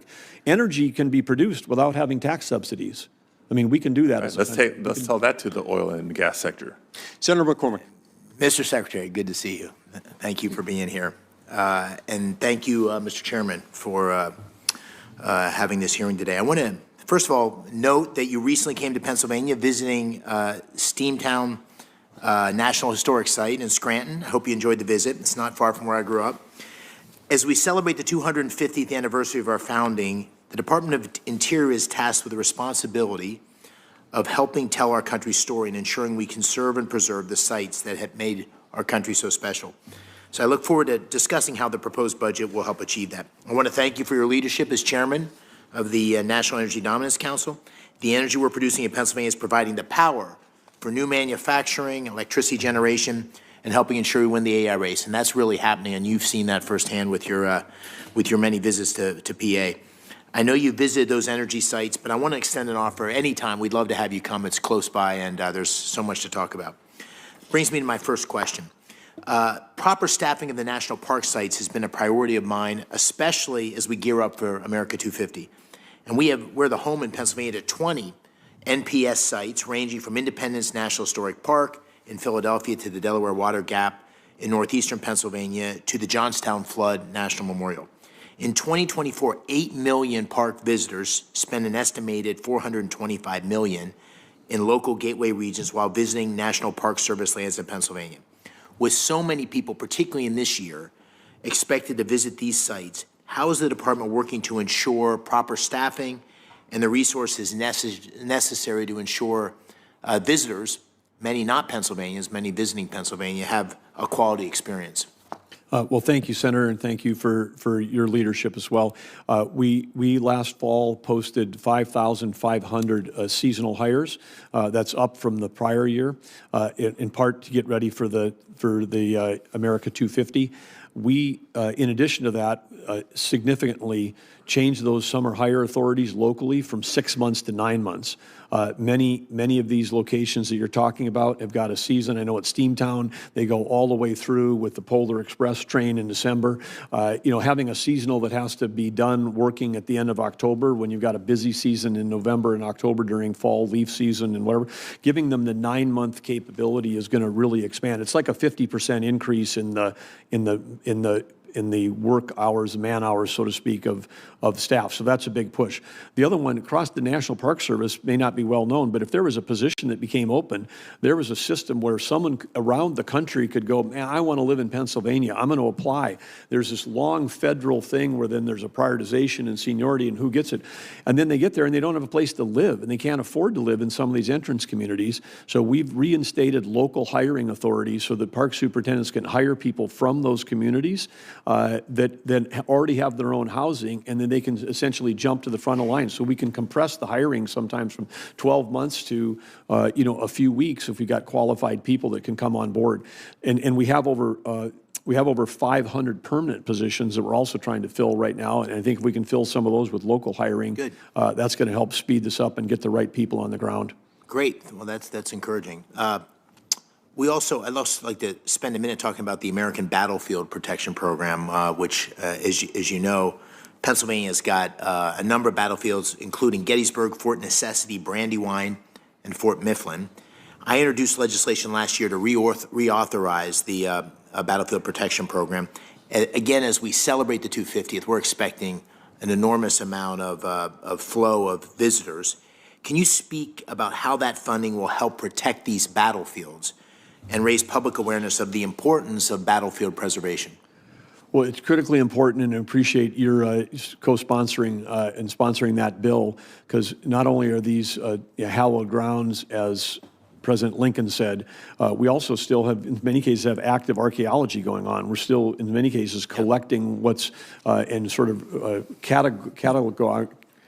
cataloging the history that occurred in these battles that were so significant to our country. So again, what the legislation you're doing to help preserve, protect, and fund these sites is critically important. Look forward to working with you on it. Thank you. Thanks for being here. Senator Cantwell. Thank you, Mr. Chairman. Mr. Secretary, good to see you. I wanted to bring up a community issue in the Lake Chelan National Recreation Area in central Washington. You were able to send National Park Service and Interior staff to visit there last Thursday. Very much appreciate that. It's about flooding. First of all, we think we rival the Alps here. I mean, it is spectacularly beautiful. I see somebody in the back nodding their head. So it is unbelievable, the access to this area. But we had a devastating 2024 Pioneer fire that caused floodwaters to run down the mountainside, and now a new wastewater treatment plant and boat landing was destroyed of parts of the damage that was done from this section of the Company Creek Road. So what we're trying to do is get a plan. You've been, it's been months trying to get the focus here, and we get that it's a very remote part of our state, but nonetheless, it is part of a giant recreational ecosystem that is like almost like a crown jewel within the Cascades. And so I'm highlighting that you helped us get a temporary road. Park Service was able to contract with the Army Corps, and this last part of the temporary road has to get done, and then we need to get a permanent solution. So my questions are, can you commit to working with the Stehekin community, the state of Washington, to complete the remaining temporary road, and can you commit to working with us on in the state to design the hurdles to implement a long-term solution for this region?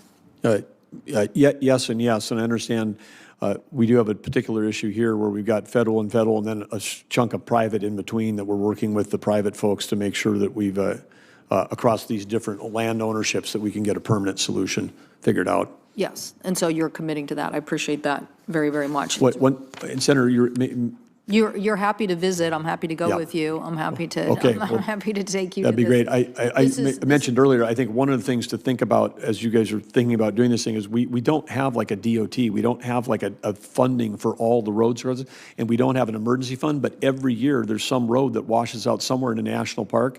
And just like we have the emergency fire fund, a piece of legislation that would actually set up an emergency road fund that you could Great. tap into would be a great thing to have. Listen, I got probably like 10 projects like that in the state of Washington devastated by fire. And then, when you have mountains and you have, fire and you have rain, guess what? A lot of washouts. So happy to work with you on that.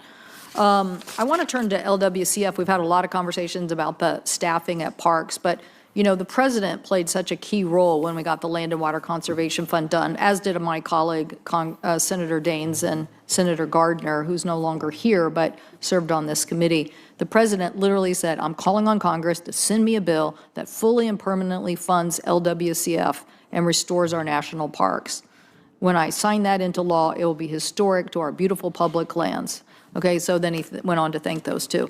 So my point is, the land and water conservation, making that permanent, was about getting the funds to go to acquisition.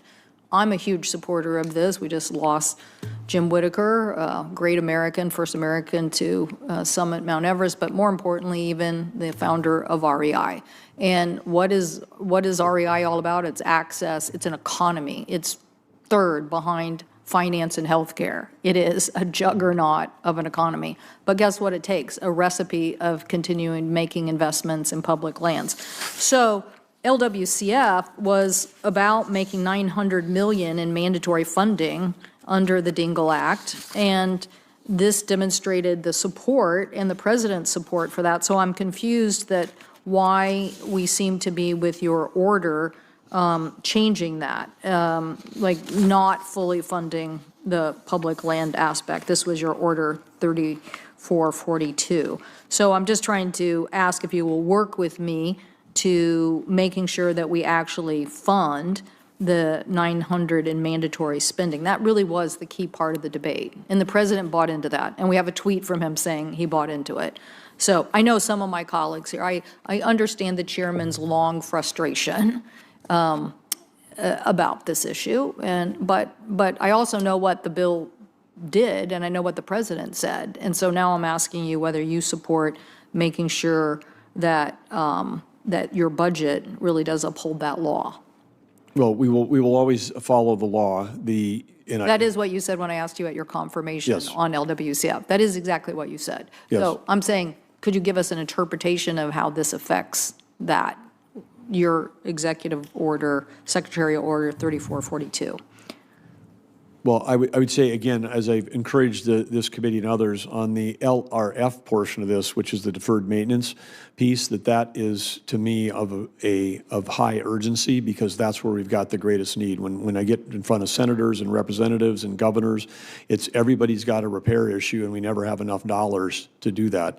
And so that's key. The LWCF does direct those dollars specifically. We had that debate last year. I'm not having that debate now, so we'll follow the law.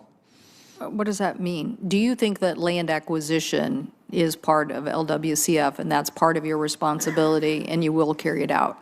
Yes, I believe it is, and I hope that when the federal government funds acquisitions but doesn't fund maintenance, that we just are creating a bigger problem on the back end. The whole point of the Great Amount Outdoor Act, which we need to renew that first part of it. Yeah, one is part about, was is permanent, about and doing, one part was is- permanent, is- one part required reauthorization. is about doing both. And I'm just trying to get, as a secretary, your commitment to the fact that acquiring more land is a great economic recipe for communities, particularly when they don't have any, and it becomes a great recreation and creates jobs and it helps our economy. I believe that we've got a $1.3 trillion recreation economy, but it is case by case specific on whether it's economically good or bad for an economy to move stuff from the private estate to the federal estate. And that's just an economic fact. It isn't always an automatic good that the federal government takes care of it, particularly if the federal government doesn't have the money to take care of it. I'm talking about whether you add land in Lewis County and grow an economy where people want to have tourism. So, but I'm going to come see you about this, and we're Yep. going to have this longer conversation. Yes, because please. I do think there's a conflict still here, and I would just, I see my time is way expired, but I do hope that you will support, our state has less snowpack, which means we just don't have we have wetter, warmer conditions. I'm for aquifer storage. I'm for doing something about that, but we have a lot less electricity. So I would hope that we could work together on some of these, that it can't just be, I'm just against anything that is solar or wind. We got to get some electricity onto the grid in the Northwest. Thank you, Mr. Chairman. Senator Murkowski. Thank you, Mr. Chairman. Ms. Secretary, good to see you again. I had an opportunity before our Appropriations Committee to go into some pretty significant detail on things, including starting by thanking you for your work and all the attention on Alaska. We appreciate that. I know you're coming up to the state within the next month, so again, thank you for that. We're now in the authorizing side of things, and I'd be remiss if I didn't state that once again, when we talk about energy dominance for this country, it is our extraordinary resources when they come to oil, to natural gas, to coal, to our minerals, but also to what we have abundantly, which is the wind, which is the solar.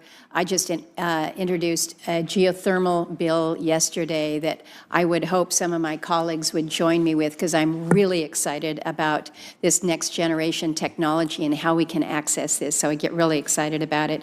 But when we look at what is happening in Iran right now, we're all talking about what is going on with the price of oil. It does remind me that it was my effort, along with Senator Heitkamp, about a decade or so ago, that we were finally able to lift that oil export ban, which has allowed this country to surge up in a way that has been phenomenal, and that has actually helped to ameliorate some of what the rest of the world is seeing with these price increases. So we do good work here in this committee, and we'll continue to do so working with you.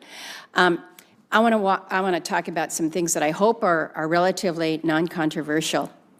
Stream gauges. We need to understand our water and our water resources. I listen to my friends that are challenged in their state with drought. We don't have that. But as we look to develop certain areas, we need to know and understand our water capacity and just understand the monitoring. So I appreciate USGS's increase for stream gauge monitoring. We're very under-monitored in the state. And so I just want to throw this out for you, because we've had a little bit of a discussion about different ways that we can deal with deploying and maintaining these stream gauges that can, if you're in a remote area, it can be costly and it can just be challenging. And so I'm wondering whether you think that there's an opportunity to leverage compacting under Title IV of the Indian Self-Determination Act to perhaps address some of these, working with our tribes. So I don't necessarily expect you to say yes, but I hope you will entertain it with some of your folks. Well, I think I can jump to yes, because Okay, good, excellent. we're going back to the future. The U.S. Weather Service collected weather data around this country largely by volunteers. I mean, in our state, 40 years ago, you'd had, 100 families that had a little weather monitoring station in their backyard. They would report it in. A lot of that, as they retired, quit doing it, their kids stopped doing it, that went away. But using that with tribal communities and remote areas, you've met Andrea Travnik, I believe, Dr. Andrea Travnik, who leads Water and Science. She was my director of water resources in the state of North Dakota. We had the same issue in North Dakota. We created a less than $1,000 per unit thing with an acronym called Presence, where we could have a solar-powered remote stream gauge with a solar panel about, a foot by a foot that could automatically send in data. We didn't need a person with a clipboard or a canoe and all of the things you would need to actually go out and write down the information and collect it. It would just automatically report it. So, when we added 500 of these in remote areas in North Dakota. I mean, so there is a product that we actually helped create where we could have automatically collected data that could be installed and supported by local community members, because we can't do modeling on water if we don't have data. And we are in the size of Alaska, we have so little data really in terms of what's actually happening. Well, let's explore some of these ideas, and particularly with compacting, if we can. I want to comment just a little, real quickly on hazards. Alaska, we're the most seismically active state in the country, so I'm worried about the reduction in funding for early earthquake warning, and I'm also concerned about the landslide hazard mitigation account. It's effectively eliminated. We, and Senator Cantwell has experienced deadly landslides, of course, in her state. We're just seeing them worsen. So you're going to see, certainly from an appropriations perspective, us leaning in a little bit more on these hazard accounts. So I wanted to put that in front of you. And then lastly, I asked you last week about the America 250 funding. We thought we'd taken care of that in last year's budget, $150 million for America 250, promised $50 million. They've only received 25 so far. So I don't know if you have an update on that. I notice in your written testimony, you make reference to working with Freedom 250, but I'm still concerned about this additional $25 million that was to be directed to American 250. That one, we can get back to you. We're working closely with the White House on that, and so we'll get back to you. Okay. I'm just, as a member of the commission, I know that there are others who are anxious for some kind of an answer on that. Yep. Thank you, Mr. Chairman. Senator Hickenlooper. Thank you, Mr. Chair. Now you're in that seat. I warned you that you're going to have a challenging job. Appreciate your service.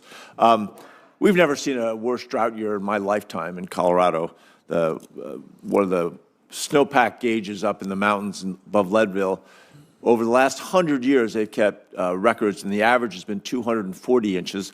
The all-time low was 182 inches of snowpack in the early part of March. Again, that 182 inches is the all-time low. This year, it's 60 inches. That's in 100 years. The low was 182 inches. We look at the issues around water for our ranchers and farmers.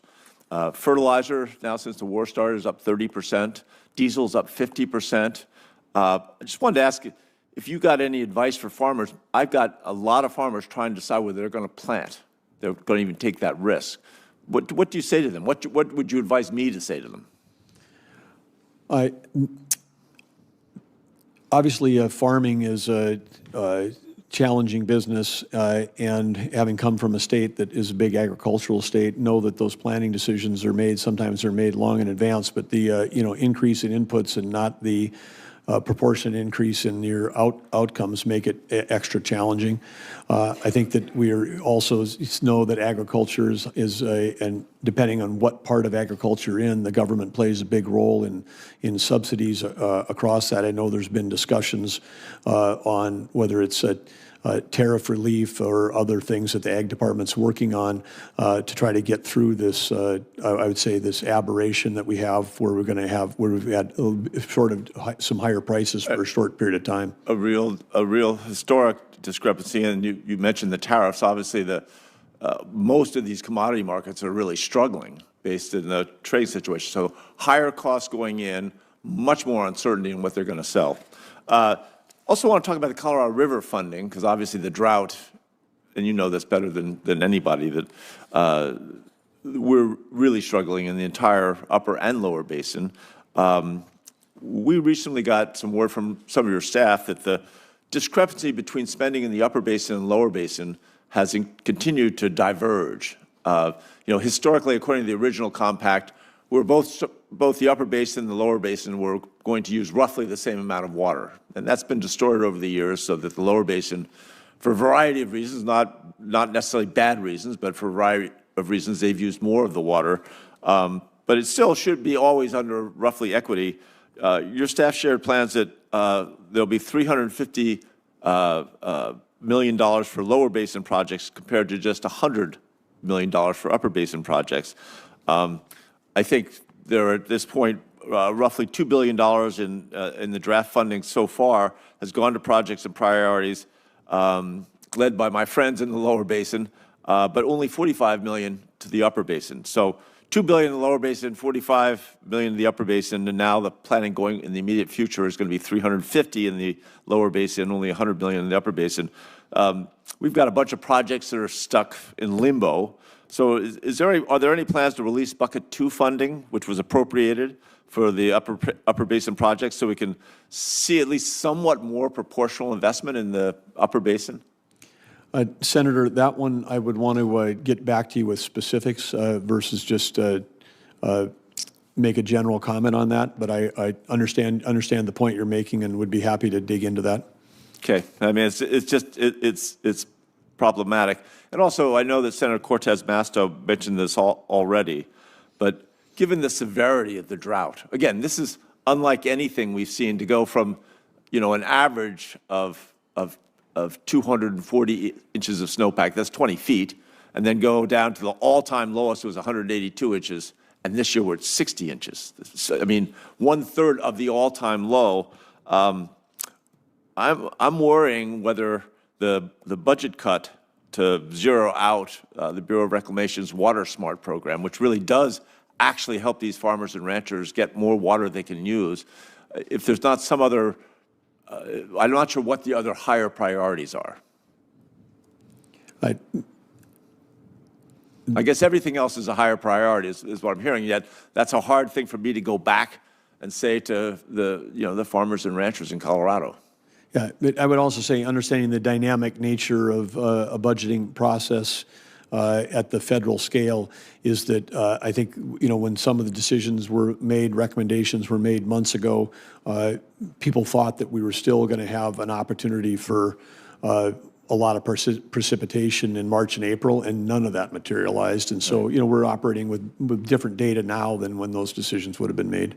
So I appreciate that, and that's obviously this is all hands on deck for all of us. We're all going to have to do absolutely it is. Our team we've been working on it for a year and a half, and then it's a tough set of cards when they've over-allocated the water for 80 years, and then you've got a pie that's smaller, and every answer includes everybody getting less than they want.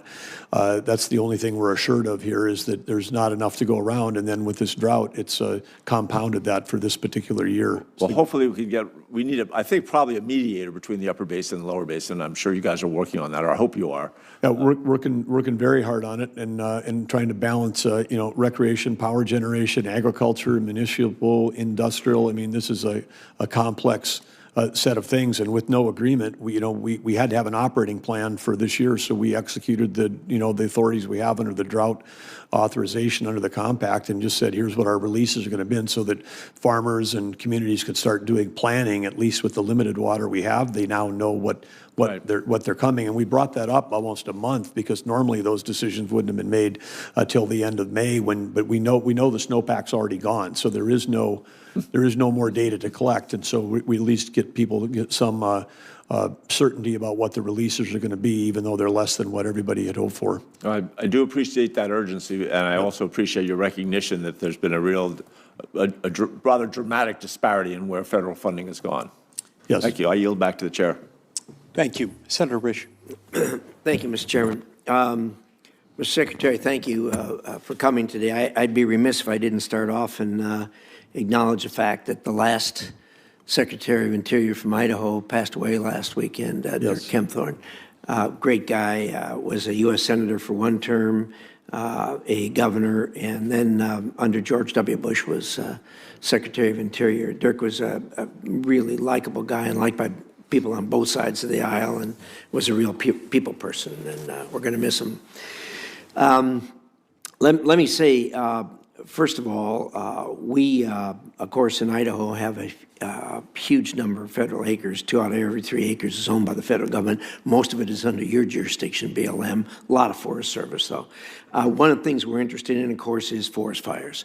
And I know there's been a little bit of discussion here about reorganizing the way we fight fires. I think there's 5 agencies that fight fire, and we have some members that are very interested in that. And look, I don't think there's a magic silver bullet for this, but I think the way we've been doing it really needs to be looked at. There's no question there's going to be able to be some efficiencies that can be derived from the way we're doing it. Boise, Idaho is home to NIFC, National Interagency Fire Center, does a great job. We're interested in keeping it, of course, and everybody I've talked to that's working on this says there's no reason to think that NIFC should be moved or anything else like that. Anyway, we also have 10 rangeland fire protection areas. I don't know how much you're familiar with them. We cover 9.3 million acres. These are collaboration between the BLM and the landowners, and it's been incredibly successful in Idaho. So I urge you to look at those and see about other areas that actually can take advantage of those. Beyond that, let me just say that because we have so much acreage that is federal acreage, there is constant tension, if you would, between the federal agencies and the land users, the ag people, and everyone else, and recreationists and everybody else that use the land. Under your administration, I can tell you that I have and having done this for a while, I can tell you I have a great appreciation for whatever you're doing that's convincing your people that they work for us, for the people. You yourself have been personally available whenever I've had an issue, and that goes down the line with your management team and with people that are on the ground. So thank you for that. Keep it up. Great work. We're never going to have everybody satisfied, but when there are problems, they need to be addressed, and you've done a great job of addressing it, like I say, both yourself and people that work for you. So keep up the good work. Thank you so much. I yield back, Mr. Chairman. Thank you, Senator. I would just comment that with the new national fire chief that we have for the the U.S. wildland firefighting is going to be based in Boise. One of the examples of interagency coordination that positive we want to retain is that group that was operating out of Boise working on interagency. So he'll be based there. The other thing on technology, last year during fire season, I was talking to your governor, Brad Little. He pulled out his phone and he said, "Here's a map of Idaho and on all the icons, and here's where all the fires are." And they were all on federal land. Yeah. And he goes, and here's the map of fires on state land, and all the state land fires had been put out by state firefighters. So it is we have to do a better job of coordinating with state and local as well as across the interagencies, but appreciate your support on that. The last personal thing I would say is that just 18 months ago, in my last 2 months before I left office as governor, we had a wildland fire that started, and we knew right away that we weren't going to be able to handle it with our National Guard and our Blackhawks. We had no fixed-wing aviation for firefighting in North Dakota. It ultimately ended up burning 128,000 acres. But we called for the support from the federal aviation that Saturday morning at 6 a.m., and the feds showed up on Tuesday after 2 ranchers had lost their lives trying to save horses and livestock, and huge livestock losses, huge grazing loss across all of that. And your fellow Senator Tim Sheehy, who at that time was just before he was elected, had a contract aviation group working with things, and they had aircraft sitting on the ground the whole time in Bozeman, Montana, within easy flight of where that fire was in western North Dakota, and we couldn't get a decision because of the lack of a Joint Chiefs of Staff, great firefighters on the ground, no Joint Chiefs of Staff, no one could make a decision for 3 days on whether to send a scooper over to put out a fire. So I experienced it as a governor, and I've talked to all, as former Western Governor Chair, know that that we can do a much better job of coordinating with the states and local. There's 100 stories like that out there, and that app that Brad was using was in place when I was governor. It was the same thing. We kept track of it really, really well, and the most obvious difference between a federal fire and a state fire is the state fires are on ground that is actively managed, and the fires are much easier controlled on state land than they are the federal land. Thank you, Mr. Chairman. Thank you. Senator Gallego. Just, Senator Risch, before you leave, I served as governor with Dirk Kempthorne. I was not aware of his passing. Would you? I'm sorry. He was one of my favorite governors. Great guy. Great guy. Would you please give my best to his family? I'll tell Patricia that you asked. Thank you. And Senator, I would acknowledge on the behalf of the department that we did acknowledge former secretary's passing with our condolences, but also recognition for his service to both state and country. Thank you. Senator Gallego. Thank you, Chairman Lee and Ranking Member Heinrich, and thank you, Secretary, for your time today. Surprise, surprise, I want to ask you about the Colorado River as an Arizonan. But obviously, this is extremely important to all of us. Specifically, I want to talk to you about the release of up to 1 million acre-feet of water from Flaming Gorge Reservoir over the next year, and simultaneously cutting releases from Powell to Lake Mead to 6 million acre-feet, which is the minimum legally allowed through September. So I am glad to see that Interior is recognizing the dire status of the river and the need for agency support. However, I do have questions around the implementation. Does Interior plan to move the entire 1 million from?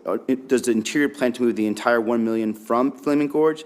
And if water supply increases, which would end first, the Flaming Gorge releases or the Powell to Mead cuts? Specifically, because I think there's a La Nina might be moving in soon that could potentially dump more water in. So we'd love to see that happens. What would be the plan for that? Well, the plan that we announced last week was based on, the current conditions, but the numbers that we put in that showed the potential between 600,000 acre-feet and 1 million was to give that flexibility that if we end up with more water in the system, if we can achieve our objectives with lower releases from the upper basin, we'll do that. But it's going to be, week by week, month by month, as we see. And again, I'd just say, pray for rain. I mean, we got to get some summer moisture to give us some more flexibility. But if there's no change, then we'll be at the high end. We'll be at the million end of that range versus the lower end of that range. You can count me in for some of those prayers. As Senator Cortez Masto mentioned earlier, you acknowledge that cutting releases from Lake Powell by nearly 1.5 million acre-feet could cause an additional 40% reduction to hydropower generating capacity at Hoover Dam by early as this fall, something that obviously concerns us a lot. Secretary, energy prices are already climbing at more than twice the rate of inflation, and many of my constituents rely on this energy to power their homes, especially in that region. My question is very simple. Have you quantified the potential rate impacts to Arizona customers or anyone that's affected by the cuts? And in the near term, what is your agency plan to mitigate price increases resulting from this loss in generation?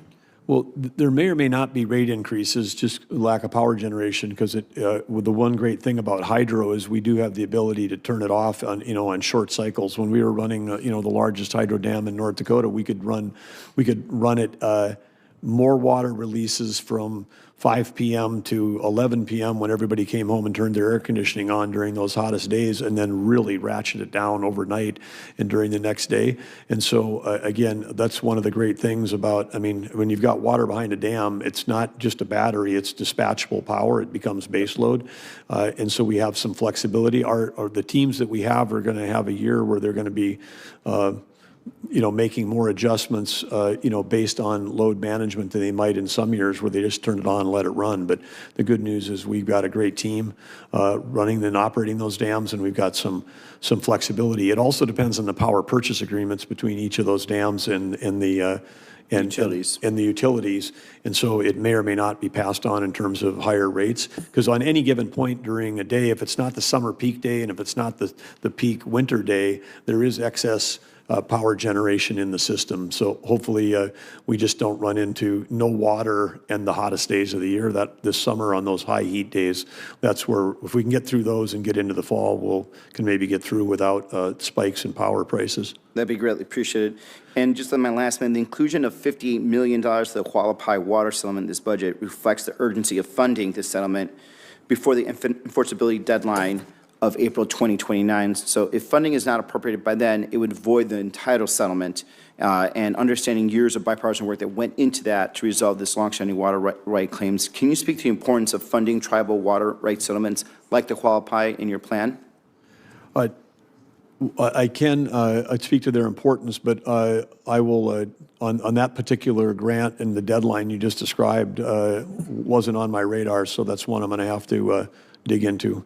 Yeah, I think just, yeah, not specifically to that, just in general to water settlement act. Well, as I stated earlier, I mean, we have an opportunity to negotiate some of these settlements that have been outstanding for years and years and years, in some cases decades. And as Senator Daines described earlier, if there's some deals that we can reach where we can get these settlements, that would be fantastic. Yeah, thank you. I yield back.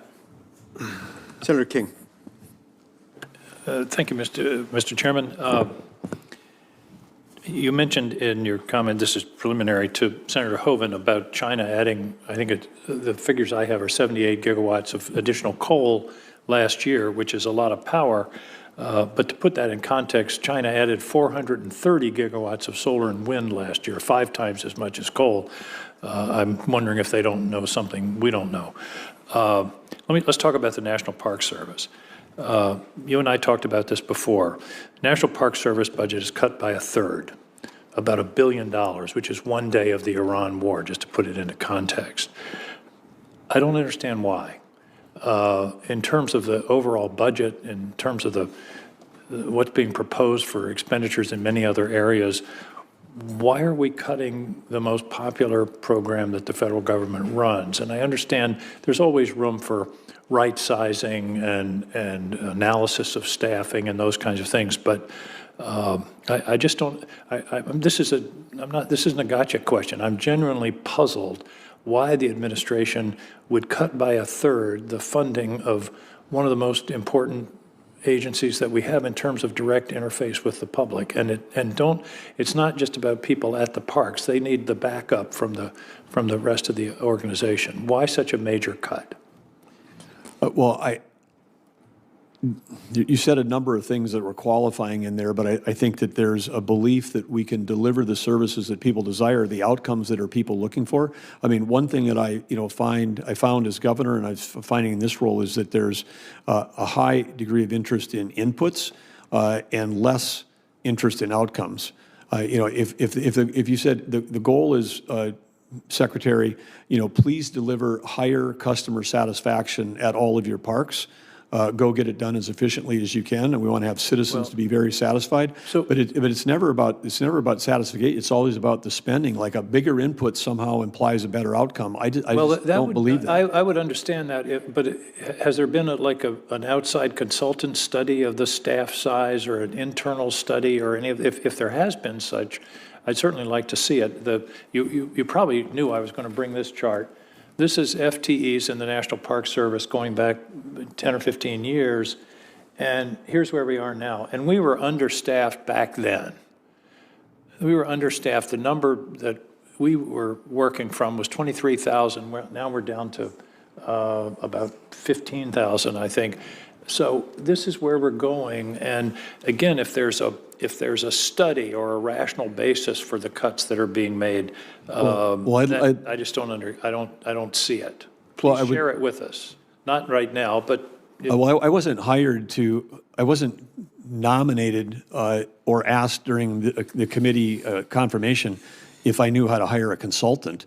We're tasked with actually Well, have you done, has there been an internal study by the Department of Yeah, there's been appropriate massive, staffing levels? lots of internal work on trying to identify this stuff. Could you share that with the committee, Well, please? well, happy to share whatever's public, but I'm looking at your gold line there, and I just can't believe that that's even the accurate number. I mean, I stated already, we have 5,500 positions open right now that we've extended from 6 months to 9 months. Those are the temporary summer positions, correct? Extended to 9 months, and then the Park Service has always been built around people that are part-time, quote, summer, but 9 months, but they come back year after year after year. We don't need to have people working 12 months a year when places, we have many of our parks that close during the winter time. I think I mean, you've sort of challenged yourself. Let's see what customer satisfaction looks like in a year or two after this level of cuts. We'll have this discussion next year, and I would like to see some data from the parks on customer satisfaction and visitor satisfaction, those kinds of things. The other thing, there's been a lot of talk today about maintenance and deferred maintenance. I would like to get the data, though, because I'm not sure what scale you're using on that shows that dramatic drop, because that doesn't match. I just want to be clear to the rest of me. The line on that chart doesn't match anything that I know about our staffing. This based on your own personnel numbers. I think it was 2,900 cuts this year. Anyway, we'll work on that. Those are good numbers, but let's see what customer satisfaction looks like. Next point, maintenance. You've talked a lot about it and how bad deferred maintenance is. Your budget cuts maintenance in the parks by 38%. What the heck? All this talk about maintenance and how we got to have maintenance and doing everything, and your budget's cutting by more than a third. Explain that one. Your question implies that somehow that as the federal government doing projects inside of a park today is like super efficient and that couldn't be done better. I can tell you my own experience. We had a road washout in North Dakota in the Theodore Roosevelt National Park, and it happened when I was governor. And then I visited it with, there was 3 different secretaries of Interior that went through the role here at the federal level, and the road still wasn't open. I got invited to go to the ribbon cutting this year, and I said, I think I can pass on that because I went there a half a dozen times as governor, wondering why it was going to take $53 million to rebuild a 2-mile stretch of road. And then I was told when I was there at the visit, when they were still like 4 months away from opening, they said, well, sir, you need to understand, weather conditions here in this state are very difficult to build roads. And they're talking to a guy, I had the DOT reporting to me for 8 years. We built roads in those same conditions. We built some hundreds and hundreds of miles every summer. We rebuilt roads, at the highest standard. Again, let's see This is a project that should have cost, maybe 10 million. 10 million for a couple miles, 5 million a mile. That would have been more than any road we'd ever spent in North Dakota. It was 53 million in 6.5 years. And so and that was considered maintenance. I'm trying to make sure that the taxpayer dollars actually get spent. We did a project last year in Shenandoah when it washed out, and we reopened in 60 days. It opened in time for the thing. We had to rebuild the whole road. It did not cost $53 million. So you can actually reduce these numbers, but if we put in the right practices, we can deliver the outputs that you're all seeking. Well, again, the test will be the outputs. One final short question. There's a $10 billion fund in this for Washington maintenance and beautification.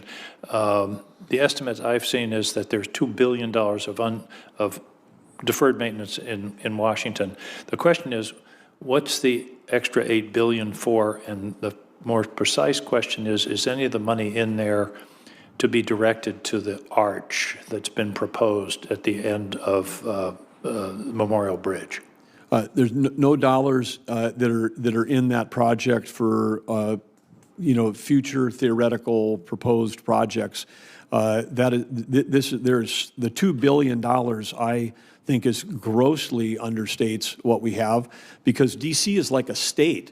I mean, and it's not just like the National Mall. We're talking, it's for the greater capital region. That's a region so within the National your Park testimony is System. the entire $10 billion is for deferred maintenance on existing facilities. Yeah, and I believe that if we got together, we'd come back and go, that number's not high enough. When we had this thing you guys saw in the news when that pipe broke and it was dumping raw sewage into the Potomac, I mean, a huge environmental disaster, which everybody on this committee cares about. We get a call and they're like, oh, did you know that's a National Park Service sewer line on land? I was like, no, did not know that, because we don't have an inventory of even all the assets that we have. I just want to be clear, your testimony here today is that none of that $10 billion is for new construction of new monuments, correct? Correct. That's what you just said, Correct. Thank you. Thank you, Mr. Chairman. Thank you, Senator King. Just a couple of follow-up points. First, Mr. Secretary, sometimes you refer to the federal estate as in terms compared to a balance sheet. Do you agree that if we focus only on acquiring more land as we have a maintenance backlog, that can throw off the balance if we acquire new land at the expense of maintaining the land we've already got? In other words, there's a need to maintain a balance there between land acquisition and land maintenance. Yeah, yes, I mean, it's a very popular thing for everybody to propose or upgrade in a designation, to make something federal, but we are adding to the cost basis whenever we add. And of course, we have some states like yours, sir, that are already 60% of federal. It's a very different story if 67. Yeah. 67, sorry, okay. But we have, you're among the highest, but I mean, it varies by state, and I think that, again, to have there has to be some recognition of the impact that the federal ownership has, whether it's the lack of local property taxes or whether it's federal regulation that has often restricted development, economic development. It varies widely across states, and I think we need to make sure that we've got flexibility. I mean, this was a nation that was built around having powers delegated to states, and if the federal government owns 2/3 of a state, there's in my mind, it's a challenge, because people that live and work on the land in those states care deeply about it. Everybody knows that the people that they work in their own state. I don't think there's a risk on land management if we have people closer to the ground making those decisions. Right. And you're also right that it impacts different states differently, particularly if you live anywhere to the west of Colorado's eastern boundary. You've got a lot more federal land than any state further east does. Now, and the maintenance backlog is an issue, and it has gotten worse. When President Trump signed the Great American Outdoors Act into law in 2020, the maintenance backlog stood at $18 billion within the Department of the Interior. The latest estimates put it at nearly double that, at around $35 billion. So the facts are clear. The maintenance backlog ballooned under President Biden. The Trump administration is working to make sure that projects are on time and on budget, and the president's budget proposal reflects that, and I appreciate that. One of the other reasons why this is important, particularly in a state like mine, where 2/3 of the land is owned by the federal government, relates to something you mentioned a moment ago, which has to do with property taxes. Of course, the states and their subdivisions, like counties, which is often where property tax collection occurs, they're not allowed to tax federal land. And because they're not allowed to tax federal land, this program exists called PILT, the Payment in Lieu of Taxes program. It's designed to offset the revenue loss that they get. Now, this is important, and I was grateful to see that the president's budget proposal includes a continuation of PILT funding, because it would be bad if we lost it. But it also emphasizes an underlying problem within PILT, which is that states, most states in most circumstances, there are some communities that make out differently depending on a number of factors that are taken into account in the PILT formula. But states, typically speaking, receive pennies on the dollar for federal land within our boundaries that we can't tax. Pennies on the dollar compared to what we would be collecting even if we were taxing that land at the lowest rate, like the green belt rate as is described in many states. And so as a result, this results in a real inequity here, because even within a state like mine that has a lot of federal land, like 2/3, in some counties in our state, often the poorest counties in our state, you got some counties where the federal land is 80, 85, 90+% of the land. And in those counties in particular, they really suffer under this, where they're getting pennies on the dollar compared to what they would be getting if they could tax it even at the lowest rate. And so as a result, a lot of them have underfunded schools, fire and police departments, search and rescue operations, even in communities where the federal land itself is leading to the circumstances that require some of those services. So this is an issue that does tend to unite members of this committee across political lines. So will you commit to work with us to try to reform the PILT program to make sure that it actually addresses the loss of property taxes that many of our counties face? Yes. Thank you. Much appreciated. Senator Heinrich, anything to add? I want to thank you for your testimony and for appearing today and for all of your service on behalf of the country. We're very, very grateful. That concludes today's hearing. Any senator who wants to submit additional questions for the record may do so. The deadline for doing that will be 6 p.m. tomorrow. Senators will also have until 6 p.m. next Tuesday, April 28th, to add statements for the record of today's hearing. So thank you again, Mr. Secretary, for coming. And the hearing stands. I was going to say, I want to thank you and the ranking member for the discussion and the professional way that you hold these hearings.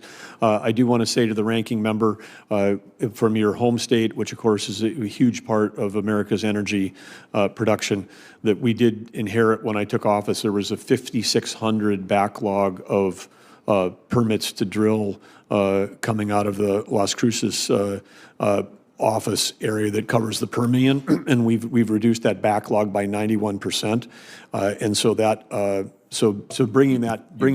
You mean Carlsbad, right? I'm sorry, yeah, Carlsbad. Thank you. My bad on that. He's an expert in New Mexico. Yeah. My bad. No, Carlsbad. I think there a play on words there, but to say that we tackled that without having to, again, great work by the team driving that through, getting it down. So 91% reduction, and of course, and when we hold the lease sales, I think one thing that's not well understood by the public, when we have a lease sale, whether it's in Alaska, whether it's in the Gulf, whether it's in New Mexico, that revenue sharing, some of it comes to the feds, but it goes to the state, goes to the tribes, and we're driving that forward. And the other thing, which I know came up at a prior hearing, was probate.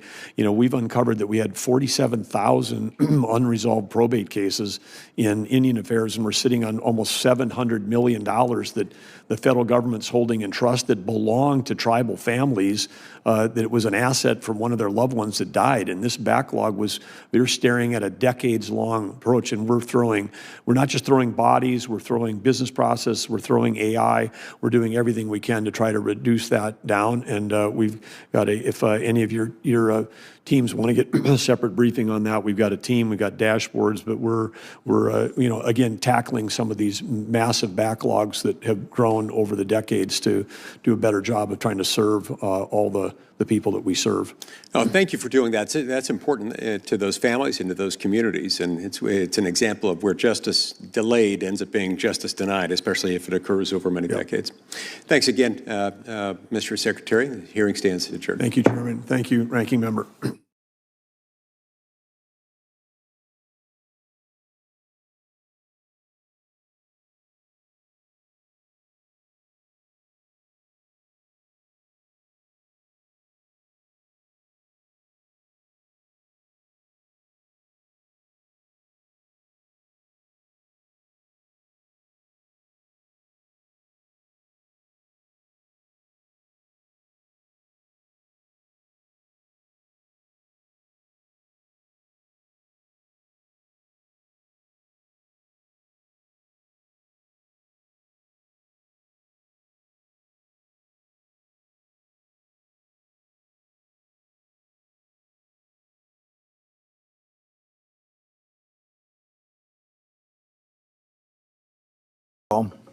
Thanks, Mr. Chairman. Thank you all for being here today and answering our questions. I don't want to talk about new laws. I want to talk about a very old one, the Constitution of the United States, specifically the Fourth Amendment.